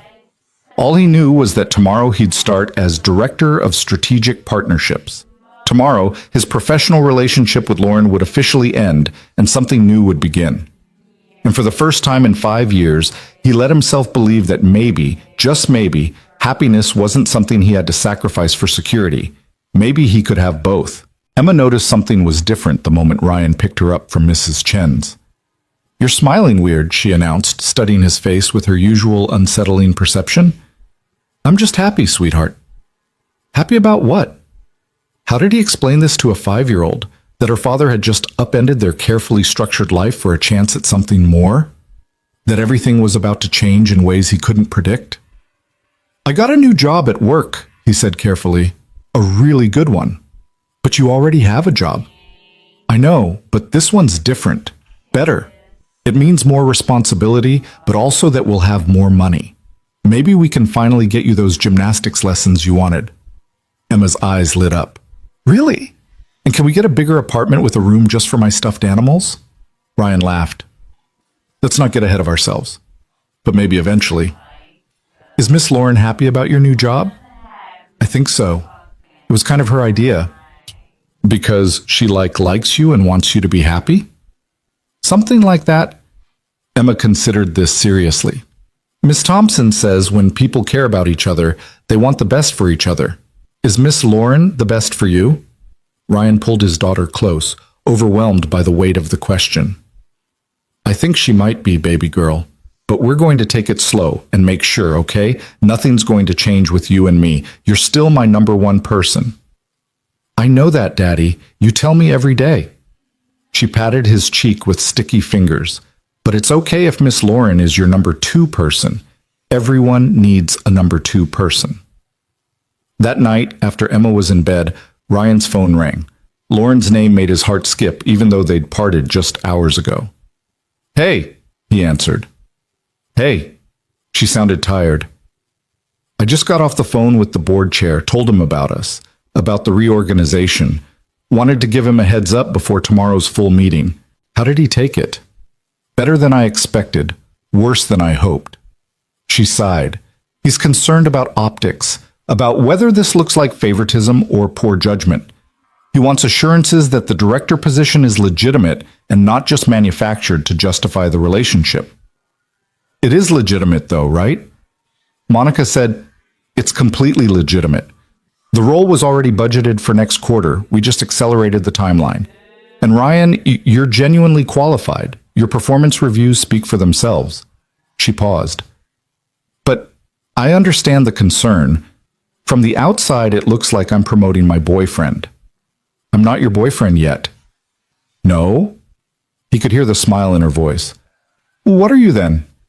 I don't know. We've kissed twice and had one HR meeting. That's not exactly relationship territory. Fair point.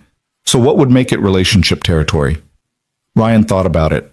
An actual date, maybe. Dinner somewhere that isn't a diner at 10 p.m.? I can do dinner. When? When's your next free evening? For you? I'll make one free. How about Tuesday? There's a place in the West Village I've been wanting to try. Great pasta, intimate atmosphere, no one from work will be there. I'd need to arrange childcare. I'll pay for a sitter. You don't have to do that. I want to. Let me do this, Ryan. Let me take you on a proper first date. The phrase sent warmth through his chest. Okay, yeah. Tuesday sounds perfect. It's a date then. An actual, official, no fake emergencies required date. They talked for another hour about nothing and everything.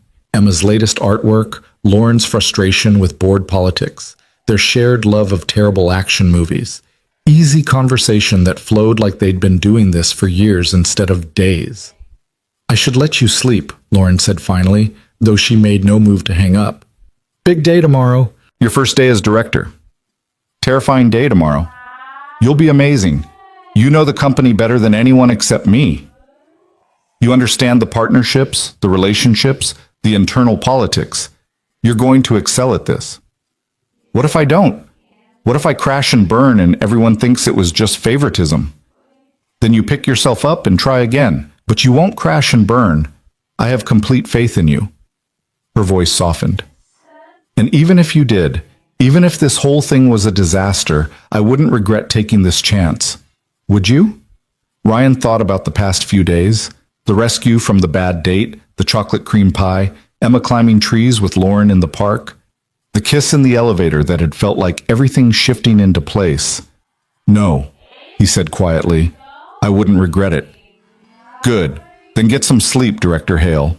Big day ahead. Good night, Lauren. Sweet dreams. Monday morning arrived with a knot of anxiety in Ryan's gut. He dressed more carefully than usual, aware that today he wasn't just the CEO's assistant anymore. Today he was a director. Today people would look at him differently, question his qualifications, wonder if he'd earned this or just slept his way into it. Except he hadn't slept his way into anything. He and Lauren had barely begun whatever this was between them. Emma picked out his tie, a navy blue one with subtle silver stripes that she declared made him look very important and handsome, and insisted on straightening his collar before he left. You're going to be great, Daddy, she said with absolute certainty. How do you know? Because you're good at everything, and because Miss Lauren believes in you, and because I believe in you most of all. Ryan hugged his daughter tight, drawing strength from her fierce confidence. If a 5-year-old could believe in him, maybe he could believe in himself. The office felt different walking in as a director instead of an assistant. People Ryan had worked with for years looked at him with new awareness, some with genuine congratulations, others with barely concealed skepticism. He heard the whispers as he passed, speculation about him and Lauren, questions about how this had happened so fast, pointed comments about timing and motivation. His new office was on the 4th floor, 3 doors down from the COO. It was smaller than Lauren's, but still significant. A real desk, a window overlooking the city, space for meetings. Monica had left a welcome packet on his desk with his new responsibilities, org charts, upcoming projects. Settling in? A voice from the doorway made him turn. David Chen, the COO, stood there with an appraising look. They'd worked together for years, but always with the buffer of hierarchy between them. Now they were peers. Trying to, Ryan said. Still feels surreal. I bet. David came in and sat down without invitation. Look, I'm going to be direct because I think you can handle it. People are talking about you and Lauren, about this promotion, about whether it's legitimate. I know they are. So here's what you need to do. You need to be so damn good at this job that no one can question it. You need to work twice as hard, deliver better results, prove that you earned this. David's expression wasn't unkind. I don't doubt that you're qualified, Ryan. I've seen your work for 5 years. But perception matters, especially in leadership. I understand. Good, because I'm going to hold you to the same standards I hold every other director. Actually, probably higher standards, given the circumstances. Fair? More than fair. David stood, extended his hand. Welcome to the team, Director Hale. Don't make me regret supporting this. After he left, Ryan sat at his new desk and pulled up the strategic partnerships portfolio.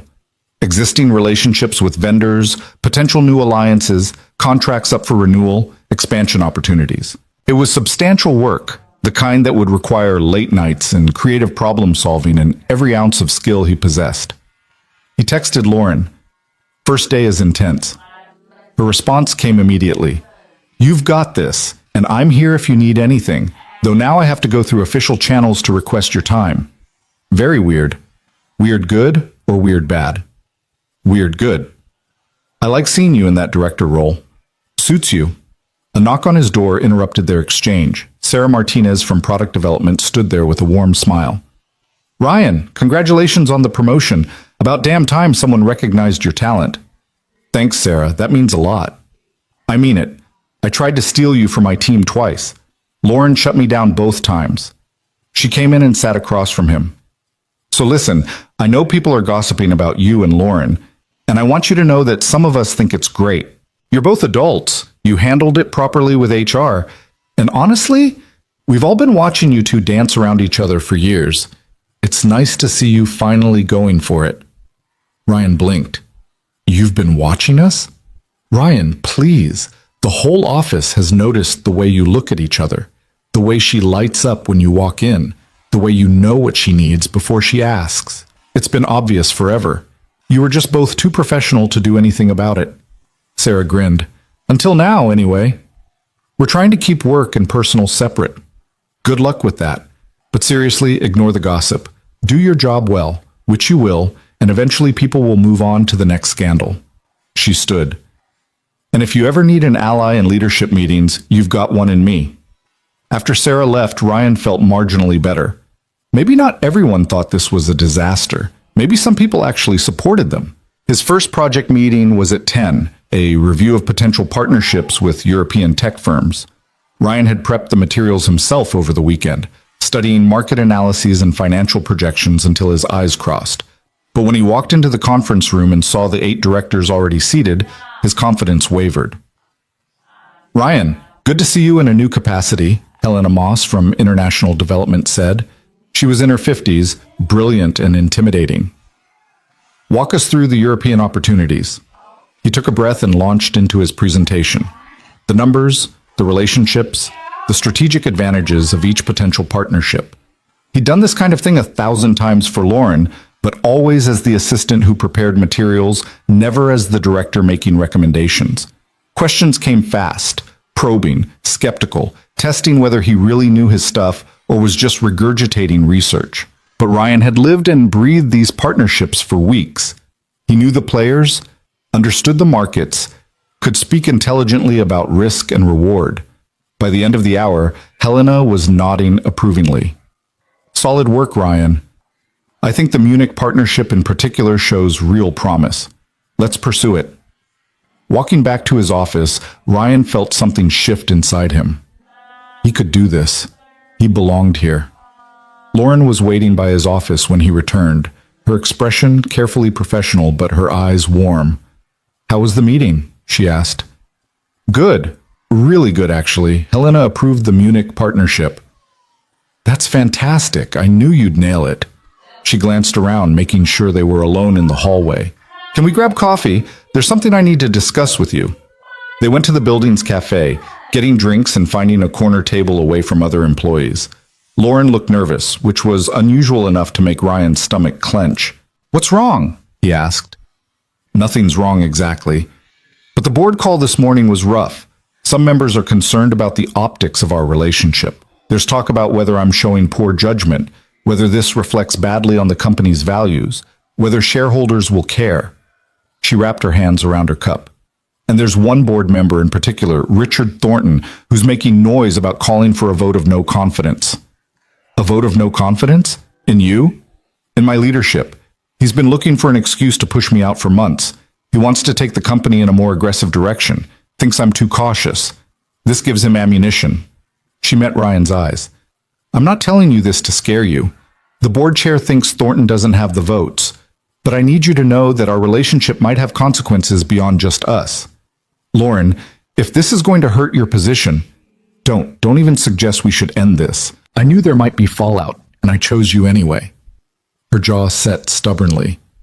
Thornton's been a thorn in my side since he joined the board. This was always coming. You're just the excuse he's using. Still, I don't want to be the reason you lose the company you built. You're not. He is, and I'm not losing anything. I have the votes, I have the performance metrics, and I have every intention of fighting for what I've built. She reached across the table and squeezed his hand briefly before pulling back. But I wanted you to be prepared. Things might get ugly for a while. Ryan thought about Emma, about the security he'd promised her, about the risk he'd taken on this new relationship. What if we just kept it quiet? Didn't make it public until things settled down? We already disclosed to HR and the board. It's not exactly secret anymore. Lauren's smile was sad. Besides, I don't want to hide you. I spent 5 years pretending I didn't feel what I felt. I'm done hiding. Even if it costs you? Even then. She stood, smoothing her skirt. I should get back. Board meeting in 20 minutes where I get to defend my personal life to a bunch of old men who've all had affairs with their secretaries. Should be fun. Lauren, I'll be fine. I've handled worse than Richard Thornton. She looked at him with such tenderness that his breath caught. And Ryan? No matter what happens, choosing you was the right call. Don't doubt that. She walked away before he could respond, leaving him alone with cold coffee and a growing sense of dread. He'd thought the hard part was over, that once they'd disclosed to HR and established proper boundaries, everything would be fine. But he hadn't considered the politics, the power plays, the people who might use their relationship as a weapon against Lauren. His phone buzzed. Melissa, how's the first day going? Complicated. Can I call you tonight? Of course. But Ryan, whatever it is, you've got this. You're stronger than you think. He wished he believed that. The rest of the day passed in a blur of meetings and introductions and trying to learn his new role, while half his mind worried about Lauren facing down her board. He checked his phone obsessively, waiting for updates that never came. At 5:30, as he was packing up to pick Emma up from after-school care, his office phone rang with an internal extension he didn't recognize. Ryan Hale, he answered.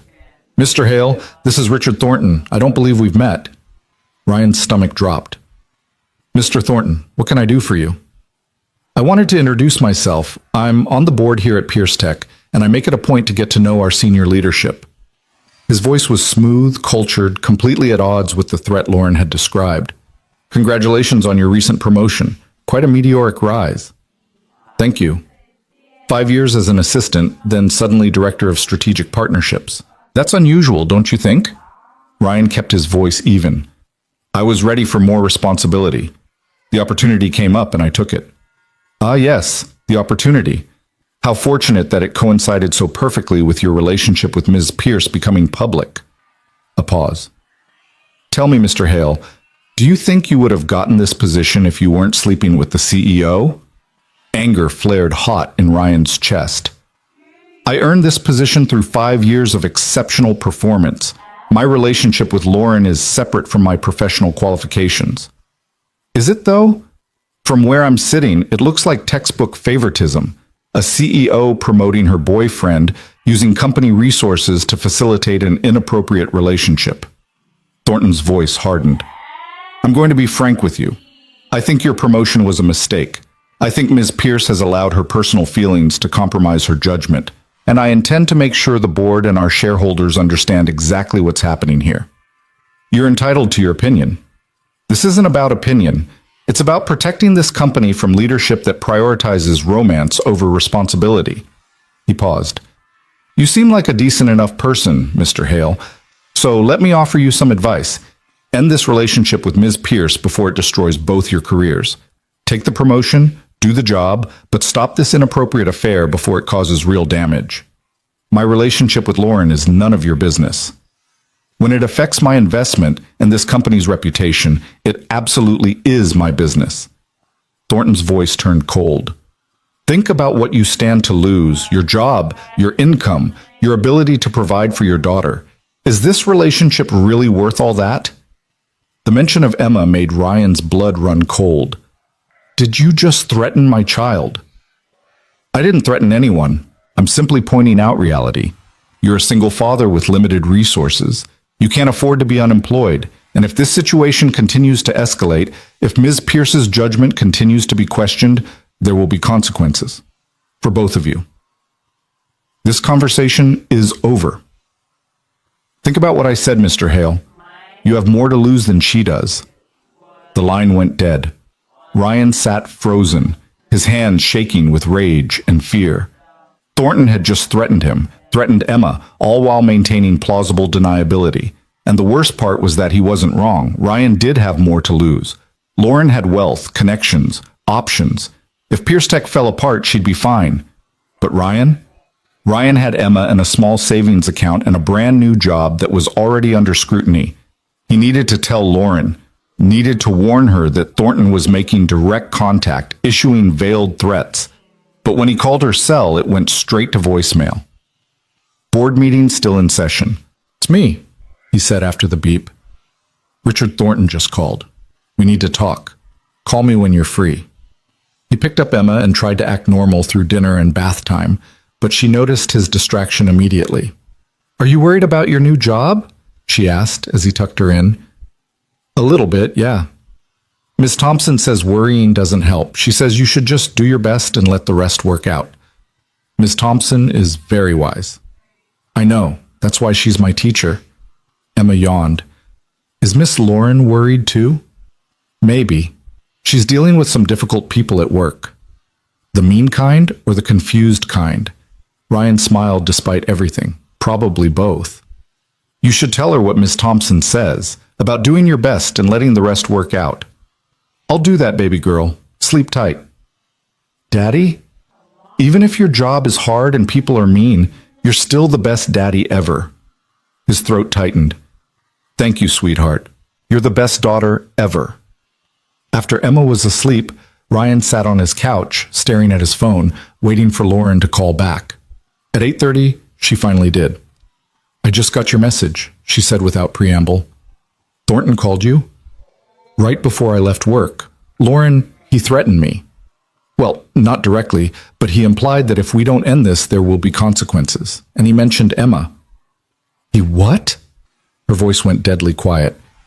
He said I should think about what I stand to lose, mentioned that I'm a single father who can't afford to be unemployed. It was definitely a threat. That son of a bitch. He heard rustling like she was pacing.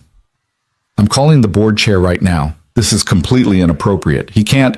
Lauren, wait. Think about this. If you complain about him contacting me, it makes us look defensive, like we have something to hide. We don't have anything to hide. We disclosed everything properly, followed every protocol. Thornton is the one acting inappropriately.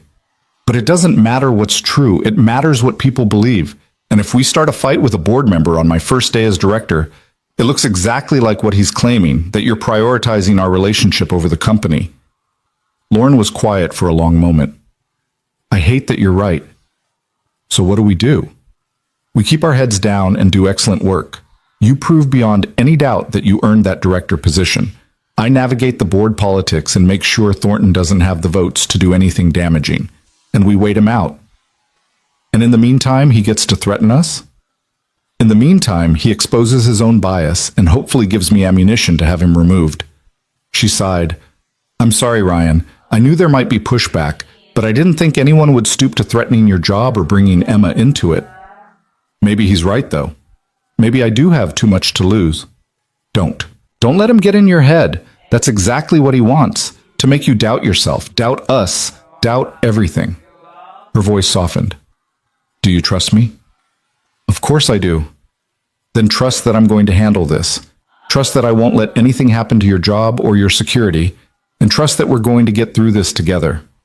Ryan wanted to believe her, but Thornton's words kept echoing in his mind. You have more to lose than she does.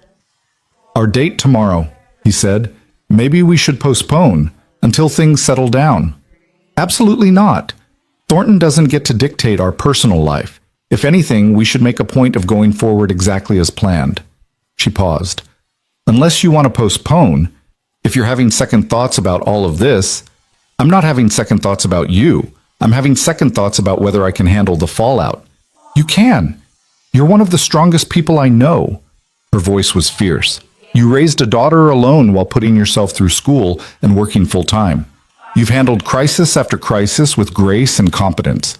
You can handle Richard Thornton. What if I can't? Then I'll handle him for you. But Ryan, you're not alone in this anymore. You don't have to carry everything by yourself. That's what partnerships are for. The word partnership settled something in his chest. Not just a relationship, not just dating, but actual partnership. Two people facing challenges together instead of alone. Okay, he said. Okay, we do this together. Together, she agreed. Now go get some rest. Tomorrow's another big day. Second day as director. First real date with me. You'll need your energy. Good night, Lauren. Good night, Ryan. And Ryan, thank you for telling me about Thornton, for not just taking it on yourself. After they hung up, Ryan checked on Emma one more time. She was sprawled across her bed, Mr. Snuggles clutched tight, her expression peaceful in sleep. This was why he'd taken the risk, not just for himself, but for her. So she could grow up seeing her father choose happiness, choose partnership, choose love even when it was scary. He just hoped it wouldn't blow up in both their faces. Tuesday evening, Ryan stood in front of his closet trying to figure out what one wore on a first date with their former boss, current colleague, and potential future partner. Everything seemed either too casual or trying too hard. The blue shirt, Emma announced from his bed, where she was supposedly reading but actually supervising his outfit choices. The one Miss Lauren said makes your eyes look nice. When did she say that? At the park. She said it to Mrs. Chen. I heard her. Ryan pulled out the blue button-down, trying not to smile. This one? That's the one. And your good genes, and you should use the cologne that doesn't smell like dad smell. I have dad smell. You know, like coffee and Emma's markers and being daddy. It's nice, but it's not date smell. He laughed and scooped her up, tickling her until she shrieked. You're going to be a heartbreaker someday, you know that? Nope. I'm going to be a gymnast and a scientist and maybe a veterinarian. No time for boys. That's my girl. The sitter arrived at 6, a college student named Jessica, who Emma had met twice before and approved of. Ryan went through the bedtime routine, emergency contacts, allergies Emma didn't have, but he listed anyway just in case. Daddy, you're being extra, Emma said. Jessica knows all this stuff. I know, I just want to make sure I'm safe. I know. She hugged him. Go have fun with Miss Lauren. Tell her I said she looks pretty. She's not even here yet. She always looks pretty. That's why you like her. At the restaurant, Lauren was already waiting at a corner table, and Emma was right. She looked beautiful. She'd changed out of her work clothes into a simple black dress that somehow managed to be both elegant and understated. Her hair was down, curling softly around her shoulders, and when she smiled at him, Ryan forgot every worry that had plagued him for the past 2 days. Hi, he said, sliding into the seat across from her. Hi yourself. You look nice. I like that shirt. Emma picked it. She said you told Mrs. Chen it makes my eyes look nice. Lauren's cheeks colored. I did say that. Didn't realize I had an audience. Emma hears everything. It's slightly terrifying. They ordered wine and appetizers, falling into easy conversation despite the weight of everything surrounding them. Lauren asked about his second day as director, and Ryan told her about the vendor negotiation he'd handled, the small victory of securing better terms than expected. See? I knew you'd be brilliant at this, she said. One successful negotiation doesn't prove anything. It proves you know what you're doing, which is what matters. She took a sip of wine. Has Thornton contacted you again? No, but I've heard the whispers. People speculating about whether I'm qualified, whether this is all favoritism, whether you and I are thinking with our hearts instead of our heads. Let them whisper. As long as you keep performing, they'll run out of ammunition. Their main courses arrived, and they ate slowly, savoring both the food and the rare opportunity to just be together without crisis or complication looming over them. Lauren told him about her board meeting, how she'd methodically dismantled Thornton's arguments, how the board chair had privately assured her that she had his full support. "Doesn't mean Thornton will stop," she said, "but it means he won't win." "How can you be so confident?" "Because I know my worth. I built this company from nothing. I've delivered consistent growth, innovation, market share gains. One board member with an agenda doesn't erase that." She reached across the table and took his hand. "And I know your worth too. You're brilliant and capable and so much more than you give yourself credit for." "I'm terrified," Ryan admitted, "of failing at this new job, of people being right that I didn't earn it, of this whole thing falling apart and taking you down with me." "Then we'll be terrified together, but we won't let the fear win." After dinner, they walked through the quiet streets of the West Village, their hands linked, the city alive around them with evening energy. Lauren pulled him into a small bookstore that was still open, and they browsed the shelves talking about favorite authors and books they'd loved as children. "I used to dream about owning a bookstore," Ryan said, running his fingers along worn spines. "Before Emma, before everything got complicated. I thought I'd have this cozy little shop somewhere, surrounded by stories all day." "Why didn't you?" "Life had other plans. College, then Sarah got pregnant, then suddenly I was a single dad, and bookstores don't exactly pay enough to raise a kid on." "Do you still want it, the bookstore dream?" Ryan thought about it. "Sometimes. When work gets too corporate, too political, I think about what it would be like to do something simpler, something that mattered in a different way." He looked at her. "Is that crazy?" "Not even a little bit. I think about walking away from Pierce Tech all the time, starting something smaller, something that actually helps people instead of just generating profit." She pulled a book off the shelf, a worn copy of a children's classic. "What if we did it? Not now, not while everything's so complicated. But someday, what if we just said screw it and opened a bookstore together?" "You're serious?" "Why not? Between us, we have business experience, capital, connections. We could make it work. A neighborhood bookstore with a cafe, maybe space for kids' story time. Emma could grow up surrounded by books." Her eyes were bright with possibility. "It's probably a terrible business decision, but it sounds like a beautiful life." Ryan pulled her close and kissed her right there in the bookstore aisle, not caring if anyone saw. When they pulled apart, Lauren was smiling. "Was that a yes to the bookstore idea?" she asked. "That was a yes to someday, to possibility, to building something together that's ours." They walked back to where they'd parked, reluctant to end the evening. At Lauren's car, she turned to him. "I know everything's complicated right now. The board, Thornton, office politics, all of it. But Ryan, this?" She gestured between them. "This is the least complicated thing in my life. Being with you feels like the first thing I've done in years that makes complete sense." "Even with all the risk?" "Especially with the risk, because you're worth it." She kissed him softly. "Thank you for tonight, for taking this chance with me. Thank you for being worth the chance." When Ryan got home, Emma was asleep, and Jessica reported a perfectly uneventful evening. After he paid the sitter and locked up, he found a drawing Emma had left on the kitchen table. Stick figures labeled Daddy, Miss Lauren, and Emma, holding hands under a rainbow, with "Our Family" written across the top in careful kindergarten letters. Ryan stared at the drawing for a long time, his throat tight with emotion. This was what he was fighting for. Not just his relationship with Lauren, but the possibility of family, of happiness, of building something beautiful out of all the complicated pieces of their lives. His phone buzzed with a text from Lauren. "Made it home. Still smiling about our bookstore someday." He took a picture of Emma's drawing and sent it to her. "Look what Emma made." 3 dots appeared immediately. Then, "I'm crying. That's the sweetest thing I've ever seen. She already thinks of you as family. I think of her that way too. Of both of you."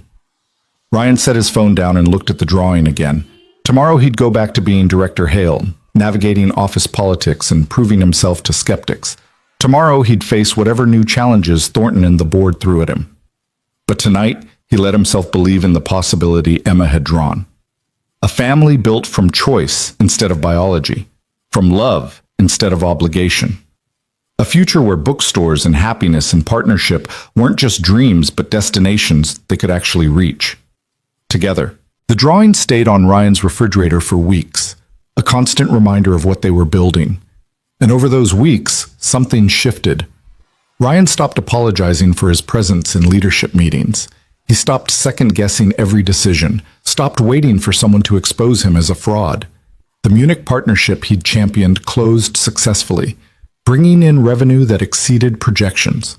Two other directors sought his advice on their own negotiations. David Chen publicly praised his strategic thinking in a company-wide email. Slowly, grudgingly, people stopped questioning whether he belonged. But Richard Thornton didn't give up. He just got more creative. It was late October when the anonymous email started circulating. Someone had compiled a detailed timeline of Ryan and Lauren's relationship, every interaction they could document, every promotion Ryan had received, every time Lauren had blocked a transfer request. Taken together and presented with maximum cynicism, it painted a picture of years-long favoritism culminating in an inappropriate relationship. The email didn't name its author, but Ryan knew. Everyone knew. "It's slander," Helena Moss said, cornering Ryan after a particularly tense leadership meeting. "Half these facts are deliberately misleading. Yes, Lauren fought to keep you as her assistant, but that's because you were exceptional at the job. Yes, you got promoted, but your performance reviews justify it. Anyone with sense can see this as a hit piece." "But not everyone has sense," Ryan said tiredly. "And even if they do, mud sticks. People are going to wonder." "Let them wonder. Keep doing excellent work and eventually the truth wins out." She squeezed his shoulder. "You've got allies, Ryan, more than you think." That night, Ryan came home to find Emma unusually quiet. She picked at her dinner, barely touched her favorite dessert, kept shooting him anxious looks. "What's wrong, baby girl?" he finally asked. "Tommy's mom said something mean about you today, at pickup." Ryan's blood ran cold. "What did she say?" "She was talking to another mom and she didn't know I could hear, but she said you only got your new job because you're dating the boss lady, and that it wasn't fair to people who earned their jobs." Emma's eyes filled with tears. "But you did earn it, didn't you, Daddy? You work so hard and you're so smart and you're good at your job." Ryan pulled his daughter into his lap, rage and heartbreak warring in his chest. It was one thing for adults to gossip about him, to question his qualifications and motivations, but dragging Emma into it, making her doubt her father, that crossed every line. "Listen to me," he said firmly. "I absolutely earned my job. I've worked at Pierce Tech for 5 years, and I've been excellent at everything they've asked me to do. My new position came with more responsibility, and yes, it happened around the same time Miss Lauren and I started dating. But I promise you, I got it because I'm qualified, not because of who I'm dating." Then why did Tommy's mom say that? Because sometimes grown-ups say mean things when they don't understand the whole situation, or when they're jealous, or when they just want to gossip. He wiped her tears with his thumb. "But their opinions don't change the truth. And the truth is that your daddy works hard, does his job well, and deserves every opportunity he's gotten." Emma nodded, but he could see the doubt still lingering in her eyes. This was what Thornton's campaign was really costing them, not just Ryan's reputation, but his daughter's security, her faith in her father's integrity. After Emma was in bed, Ryan called Lauren. "We need to talk." They met at the diner where they'd shared chocolate cream pie that first night. It felt like a lifetime ago, though barely 2 months had passed. Lauren looked exhausted, dark circles under her eyes that makeup couldn't quite hide. "Emma heard gossip today," Ryan said without preamble. "At her school. One of the other moms questioning whether I earned my promotion." Lauren's expression hardened. "Who?" "Does it matter? The email's out there. People are talking, and now it's affecting my daughter. I'm going to release a statement, company-wide email, social media, wherever I need to, explaining exactly how your promotion happened, your qualifications, the HR process we followed." She pulled out her phone. "I'll draft it tonight and send it tomorrow." "That'll just make it worse. Make it look like we're defensive, like we have something to hide." "What else do you want me to do? Let Thornton destroy your reputation? Let people question your integrity while I stay silent?" "I want this to stop." The words came out louder than he'd intended. An elderly couple at the next table looked over, concerned. Ryan lowered his voice. I want to go to work without wondering who believes the rumors. I want Emma to go to school without hearing her classmates' parents gossip about her father. I want us to just be together without all this weight. I know. I want that too. Lauren reached for his hand, but fighting back is the only way to make it stop. Silence looks like admission, and fighting back looks like exactly what Thornton's claiming, that you prioritize our relationship over everything else. Ryan pulled his hand away, immediately regretting it when he saw hurt flash across her face. Maybe he's right. Maybe I do have too much to lose. What are you saying? I'm saying that I'm tired. I'm tired of defending myself, of proving myself, of watching my daughter get hurt by association. I'm tired of being the weak point in your armor. You're not a weak point, I'm a liability. An executive dating her former assistant, promoted under questionable circumstances, providing ammunition to a board member who wants you gone. He forced himself to meet her eyes. Maybe we should take a break, just until things settle down. Give Thornton less to work with. Lauren stared at him like he'd slapped her. You want to break up? I want to protect Emma. And you. And if that means putting us on hold, no. Her voice was steel. No, we don't get to do that. We don't get to let Richard Thornton win by giving him exactly what he wants. What he wants is to destroy your credibility, and every day we're together, we hand him more ammunition. So your solution is to sacrifice our relationship to protect my reputation? Lauren's eyes blazed. Do you know what message that sends? That we were never serious, that this was just some fling that couldn't withstand pressure, that everyone who questioned your promotion was right to do so. Ryan hadn't thought of it that way. I just want to make this easier. There is no easy. There's only fighting for what matters, or giving up. She leaned forward. And you matter, Ryan. We matter. I'm not giving up on us because some board member with an agenda decided to make our lives difficult. Even if it costs you the company, even then. Because you know what I realized? I built Pierce Tech to prove I could, to show everyone who doubted me that I was capable of creating something significant. And I did. I proved it. Her voice softened. But I don't need to keep proving it. I don't need to sacrifice my happiness on the altar of corporate success. Not anymore. Lauren, I'm serious. If the board wants to push me out over this, let them try. I'll fight, because I don't abandon what I've built. But if they succeed, I'll survive. I'll start something new, something better, something that doesn't require me to choose between my work and my life. She took his hand again, holding tight when he tried to pull away. But I'm not choosing a company over you, not ever. Ryan felt something crack open in his chest. All his life he'd been the one making sacrifices. His education for Emma's needs, his dreams for financial stability, his happiness for security. And here was Lauren, offering to sacrifice everything she'd built for him. You can't mean that, he said. I absolutely mean it. You and Emma are more real to me than any board meeting or quarterly report. You're what actually matters. She squeezed his fingers. So no, we're not taking a break. We're not giving Thornton the satisfaction. We're going to keep fighting, together, until he runs out of ammunition or I make sure he's removed from the board. Whichever comes first. What if you can't remove him? What if this never ends? Then we deal with it. But we deal with it together. She pulled out her phone again. Now I'm going to draft that statement, and you're going to review it, and tomorrow we're going to put this narrative to rest once and for all. She was magnificent when she was fierce. Ryan had seen her command boardrooms and demolish competitors, but he'd never seen her channel that intensity toward protecting him.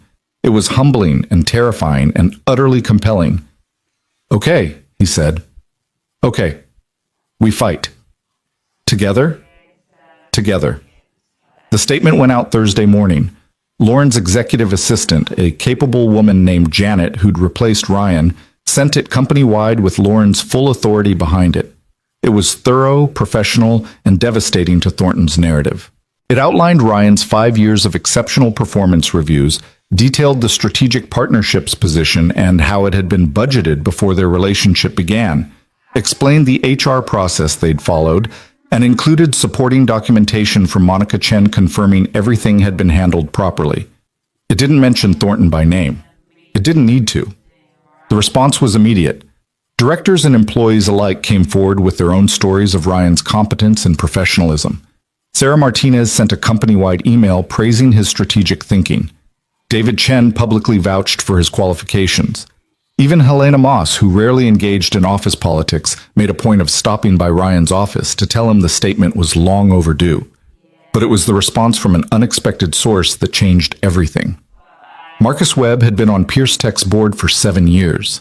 He was quiet during meetings, thoughtful in his questions, generally supportive of Lauren's leadership. Ryan had met him exactly twice and couldn't have picked him out of a lineup. But Friday afternoon, Marcus requested a private meeting with Lauren and asked that Ryan attend as well. They met in Lauren's office after hours when most of the building was empty. Marcus was in his 60s, with kind eyes and the weathered competence of someone who'd built and sold multiple successful companies. "Thank you both for meeting with me," he said, settling into a chair. "I wanted to discuss Richard Thornton's behavior and the board's response." Lauren and Ryan exchanged glances. "We appreciate your time," Lauren said carefully. "I'm going to be direct. Thornton's campaign against you both has been inappropriate from the start. The anonymous email, the pressure on other board members to question your judgment, the insinuations about Mr. Hale's qualifications, all of it crosses professional lines." Marcus pulled out a tablet. "What you may not know is that I've been documenting everything. Every conversation where Thornton suggested impropriety, every attempt to rally votes for a no-confidence motion, every piece of leverage he's tried to gather." "Why?" Ryan asked. "Because I've been watching Richard operate for 2 years now, and this isn't about corporate governance or protecting shareholder value. This is about a man who wants control and will use any available weapon to get it." Marcus handed the tablet to Lauren. "I've compiled evidence of multiple policy violations, including his direct contact with you, Mr. Hale, which constitutes board member interference with company operations. I'm prepared to present this to the full board and call for his removal." Lauren scrolled through the documents, her expression shifting from surprised to something harder, more satisfied. "This is comprehensive. It's also damning. With this evidence, we have grounds to remove Thornton for cause. But I wanted to talk to you both first because this will get ugly. Richard won't go quietly. He'll threaten lawsuits, make accusations, possibly leak information to the press. I need to know if you're prepared for that fight." "We're prepared," Ryan said before Lauren could respond. "We've been fighting his campaign for weeks. Might as well finish it." Marcus smiled. "Good, because I'm tired of watching good people get torn down by someone's political agenda." He stood. "Board meeting is scheduled for Monday. I'll present the evidence then. By Tuesday, one way or another, this will be resolved." After Marcus left, Lauren and Ryan sat in silence for a long moment. Finally, Lauren spoke. "This could actually work. We could actually win. Don't jinx it." "I'm serious. With Marcus backing us, with documented evidence of Thornton's misconduct, the board has grounds to remove him. And once he's gone," she trailed off, hope bright in her eyes. "Once he's gone, we still have to prove ourselves. People will still question whether I earned this position. Let them question. Your work speaks for itself." She came around the desk and pulled him to his feet. "We're going to get through this. Together." Ryan kissed her, pouring all his fear and hope and exhaustion into it. "I love you," he said when they broke apart. "I should have said it before now, but I love you." Lauren's eyes went bright with tears. "I love you too, so much it terrifies me." "Good. We'll be terrified together." That weekend, Ryan took Emma to the park, the same park where they'd spent that first perfect Saturday with Lauren. Emma ran ahead to the climbing tree, and Ryan followed more slowly, his phone buzzing with updates from Lauren about Monday's board meeting preparation. "Daddy, push me on the swings," Emma called. He pushed her, watching her arc higher and higher into the autumn sky, her laughter bright and pure. This was what mattered, not board meetings or office politics or Richard Thornton's campaign. This moment, this daughter, this life they were building. His phone rang. Lauren's name. "Hey, can I call you back?" "I'm at the park with Emma." "It's important. Marcus just called. Thornton found out about Monday's board meeting. He's threatening to go to the press with allegations that I'm abusing my position to protect an inappropriate relationship."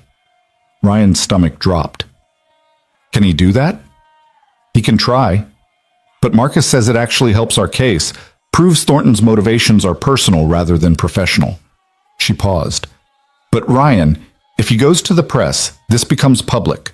Your name, your relationship with me, speculation about Emma, it could get invasive. Emma called for him to push her higher. Ryan watched his daughter, so happy and oblivious to the storm gathering around them. Let him go to the press, Ryan said. We've done nothing wrong.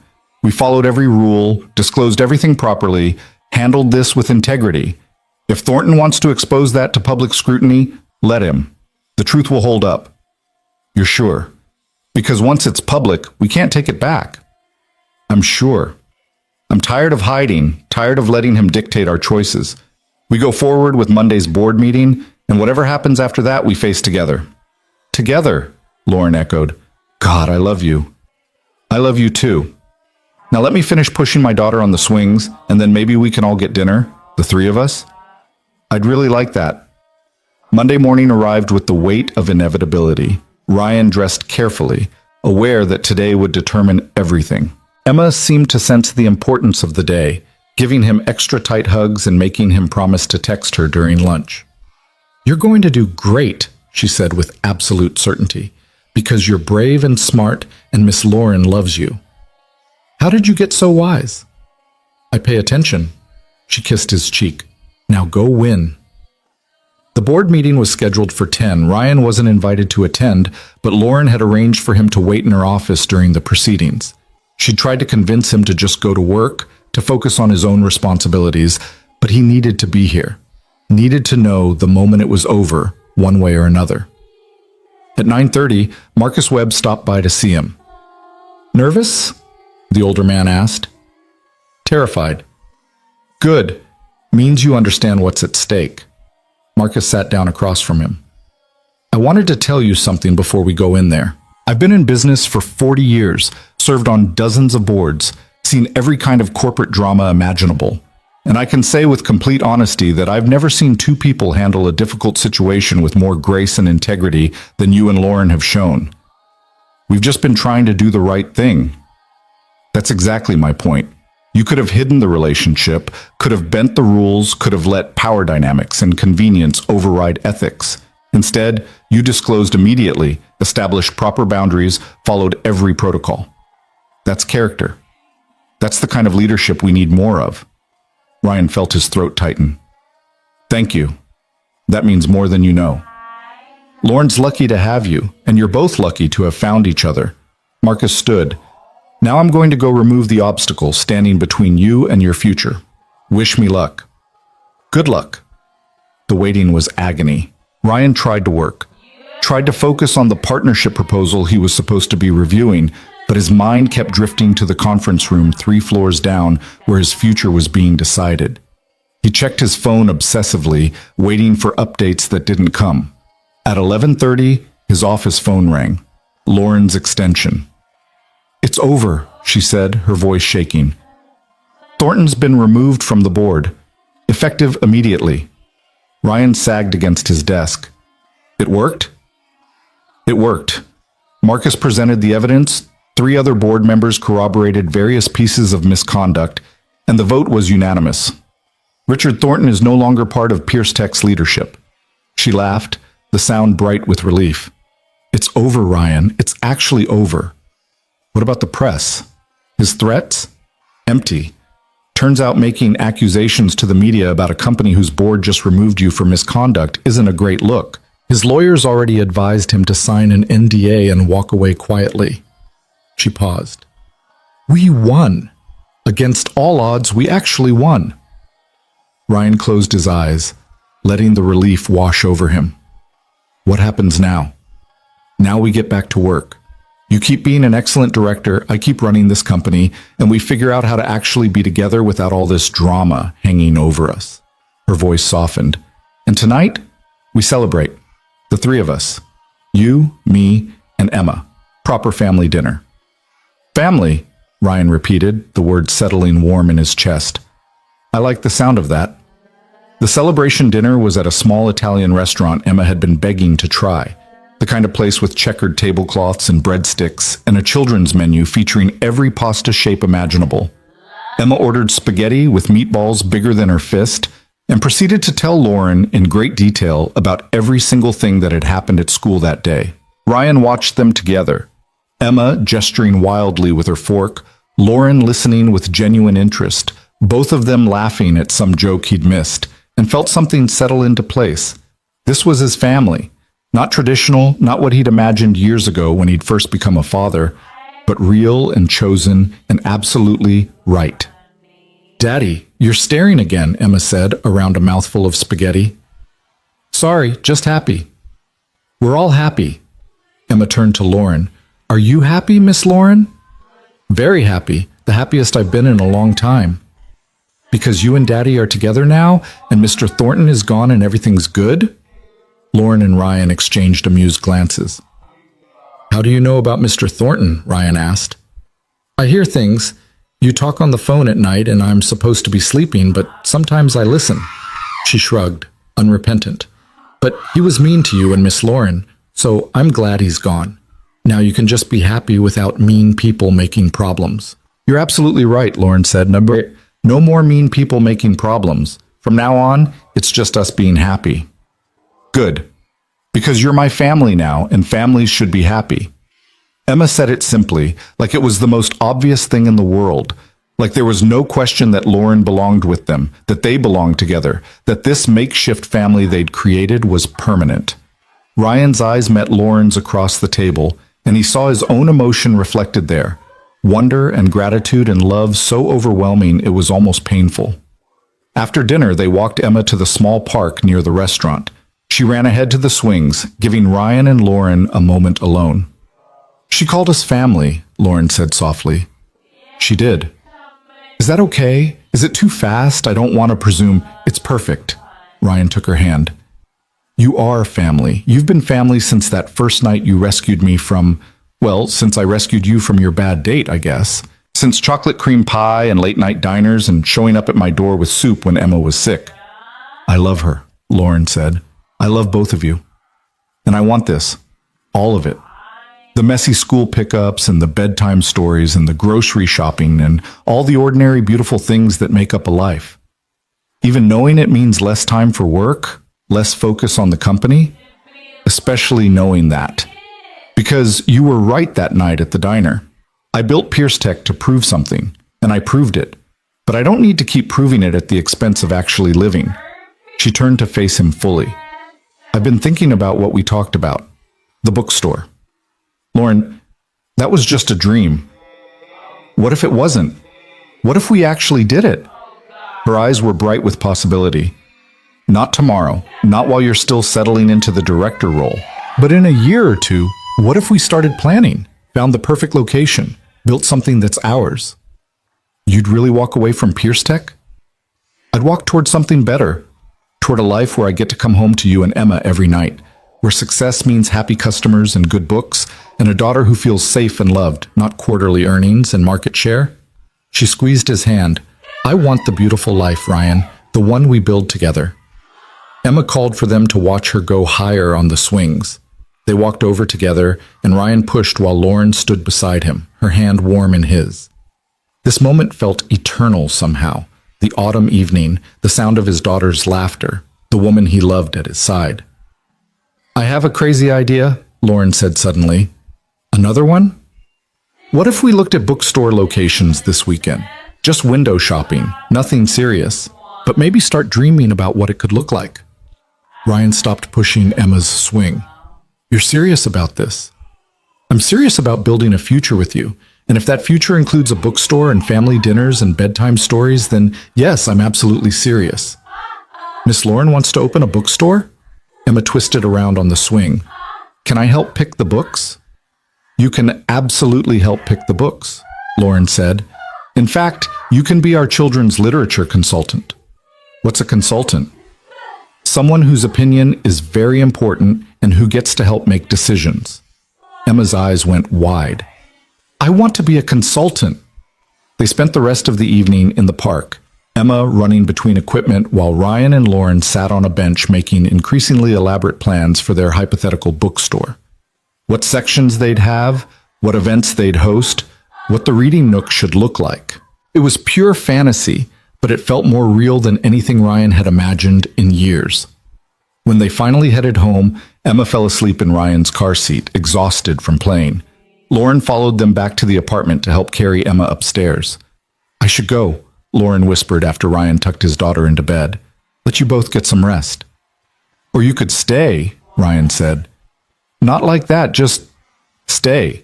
We could watch a movie, drink wine, fall asleep on the couch like normal people." "Normal people," Lauren repeated, smiling. "I'd like to be normal people with you." They curled up on Ryan's worn couch with a bottle of wine and a movie neither of them paid attention to. Halfway through, Lauren fell asleep against his shoulder, and Ryan carefully shifted to make her more comfortable. He looked around his small apartment, the toys scattered across the floor, Emma's artwork covering every surface, the life he'd built from nothing but determination and love. And now this, Lauren sleeping peacefully beside him, Emma safe in her room, the promise of a future that included bookstores and family and happiness that didn't have to be sacrificed for security. His phone buzzed with a text from Melissa. "How did it go? Thornton's gone. It's over. We won." "I knew it. I'm so proud of you, both of you. Thanks for believing in us, for telling me to take the chance. That's what sisters are for. Now go celebrate with your family." Ryan looked at Lauren sleeping, at Emma's door slightly ajar so he could hear if she needed him, at the drawing still on his refrigerator showing their chosen family. "Already am," he texted back. The next 6 months transformed everything. Ryan excelled in his director role, closing 3 major partnerships that significantly boosted Pierce Tech's market position. Lauren navigated the board transition smoothly, bringing in a new member who shared her values and vision. The office gossip died down as people found new scandals to occupy their attention, and on weekends they looked at potential locations for the bookstore. It became their ritual. Saturday mornings, the 3 of them driving through different neighborhoods, peering into empty storefronts, imagining possibilities. Emma kept a notebook where she drew pictures of what each space could become, adding impossibly tall bookshelves and reading forts and a section just for her stuffed animals. In March, they found it. A corner space in a neighborhood Ryan had loved since he first moved to the city, with big windows and exposed brick and just enough room for everything they dreamed about. The rent was manageable, the location was perfect, and Emma declared it exactly right the moment she walked in. "This is crazy," Ryan said, standing in the empty space. "We're really doing this?" "We're really doing this," Lauren confirmed. "I've already talked to my financial advisor about structuring the investment, and I'm giving notice at Pierce Tech next month." "You're giving notice? Lauren, you built that company, and now I'm building something else, something better." She took his hand. "David's ready to step up as CEO. The board supports the transition, and honestly, I'm ready. I'm ready to wake up excited about my day instead of just competent at it." They signed the lease in April. Ryan gave his notice at Pierce Tech too, working with David to transition his partnership's portfolio to a new director. It was terrifying and exhilarating and absolutely right. The bookstore opened in September, almost exactly a year after that first rescue from the bad date. They called it Chapter and Verse, and Emma helped design the logo, a book with pages turning into birds taking flight. The children's section had a reading fort exactly like Emma had drawn, complete with fairy lights and cushions and a sign that read, "Emma's Favorite Corner." Opening day was chaos. Friends and former colleagues showed up to support them, including David, Helena, Sarah, and even Monica from HR. Mrs. Chen brought her whole extended family. Emma wore her fanciest dress and appointed herself official greeter, telling everyone who entered about her consultant role in choosing the children's books.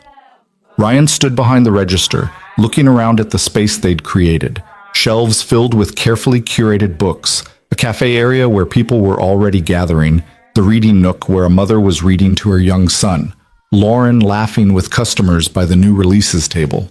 This was success, not quarterly earnings or market share or board approvals. This was building something meaningful with people you loved, creating space for community and stories and connection. "Daddy, someone wants to buy a book." Emma appeared at his elbow, tugging a customer toward the register. "I helped her find it. I'm very good at recommendations." "You absolutely are," Ryan said, ringing up the sale. Later that evening, after the last customers had left and Emma was helping Lauren straighten shelves, Melissa appeared with champagne and takeout. I can't believe you actually did it, she said, looking around.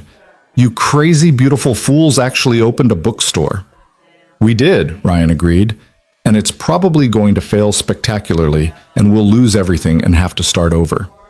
Or it'll succeed and you'll build something wonderful and prove that taking chances can actually work out. That too. Lauren joined them, Emma on her hip despite being almost too big to carry. First day sales exceeded projections. Not by much, but we're officially in business. To chapter and verse, Melissa raised her champagne, and to the family that built it. To family, Ryan echoed, pulling Lauren and Emma close. They closed up the shop together, Emma chattering about all the people she'd met and books she'd recommended, and how tomorrow they should definitely add more cushions to the reading fort. Walking home through the quiet streets, Emma between them holding both their hands, Ryan felt the weight of the past year settle into something like peace. Happy? Lauren asked. Terrified, Ryan said honestly. We just gave up stable careers and health insurance and steady paychecks to sell books. That's not what I asked. He looked at her, this brilliant, beautiful woman who'd walked away from an empire to build a bookstore with him. At Emma, skipping between them, already making plans for tomorrow. At the life they'd chosen together, messy and uncertain and absolutely theirs. Yeah, he said, I'm happy. Happiest I've ever been. That night, after Emma was asleep, Ryan and Lauren sat on his small balcony, looking out at the city lights. Lauren was wearing one of his old sweatshirts, her hair in a messy bun, completely unlike the polished CEO she'd been a year ago. Do you miss it? Ryan asked. Pierce Tech, the power, the success? Sometimes. But then I think about reading stories to kids in our bookstore, or coming home to you and Emma every night, or having actual time to just exist without always performing. She leaned against him. I don't miss who I had to be there. I like who I am here better. Who are you here? Yours, Emma's, ours. She kissed him softly. I'm someone's partner instead of everyone's boss. I'm building a family instead of a corporation. And I'm happy, Ryan. Actually, genuinely happy for the first time in years. Me too. They sat in comfortable silence, the city alive around them but feeling distant, irrelevant. This moment was what mattered. This balcony, this woman, this life they'd built from courage and chocolate cream pie and late-night phone calls. I want to marry you, Lauren said suddenly. Not tonight, not tomorrow, but someday. I want Emma to be ours officially. I want to build this life together permanently. Ryan's heart stuttered. Is that a proposal? It's a statement of intent. The actual proposal will be much more romantic. Probably involve that bookstore we just opened. I want that too, Ryan said. The marriage, the family, all of it. Good. Then we're on the same page. We're in the same book, Ryan corrected. Same story. Same happy ending. Not ending, Lauren said. Beginning. This is just the beginning. 6 months later, on a quiet Sunday morning before the bookstore opened, Ryan found Lauren in the children's section, rearranging books.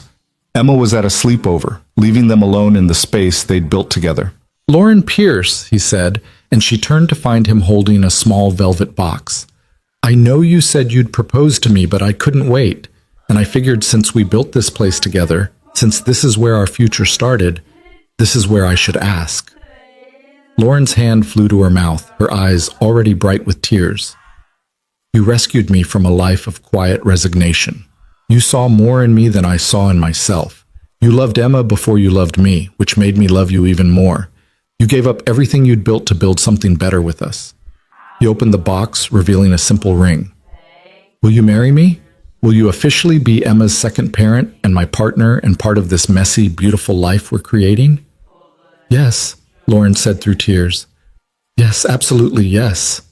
He slipped the ring on her finger and she kissed him there among the children's books, in the space they'd dreamed into existence, surrounded by stories about happy endings and new beginnings. When they told Emma later that day, she shrieked with joy and immediately began planning the wedding, which absolutely had to include a flower girl dress and a cake shaped like a book and a ceremony right here in the bookstore, because that's where our family really started. And she was right. This was where their family started, not in an office building or at a rescue from a bad date, but here in this space they'd built together. A place for stories and community and love. A place where happiness wasn't something you sacrificed for security, but something you chose over and over, every single day.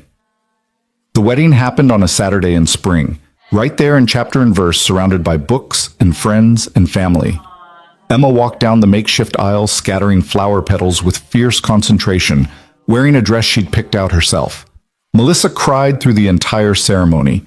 David gave a speech about taking chances that made everyone laugh and cry. Mrs. Chen brought enough food to feed an army. And Ryan and Lauren promised to love each other, to choose each other, to keep building this beautiful, messy life together, no matter what challenges came. I love you, Lauren whispered during their first dance, swaying to music playing through the bookstore's speakers. I love you too, Ryan said. Thank you for saving me that night. Thank you for letting yourself be saved, for taking the chance. Best decision I ever made. Years later, when people asked how they met, Ryan and Lauren would smile at each other and say it started with a rescue. But the truth was more complicated and more beautiful than that. It started with years of quiet longing, with chocolate cream pie at midnight, with soup delivered during sickness, with choosing courage over fear. It started with two people who'd spent so long being what everyone needed them to be that they'd forgotten how to want things for themselves. And it ended, or rather, began, with a bookstore full of stories, a daughter who believed in happy endings, and the understanding that sometimes the best things in life require us to risk everything we've built for everything we could become. Together.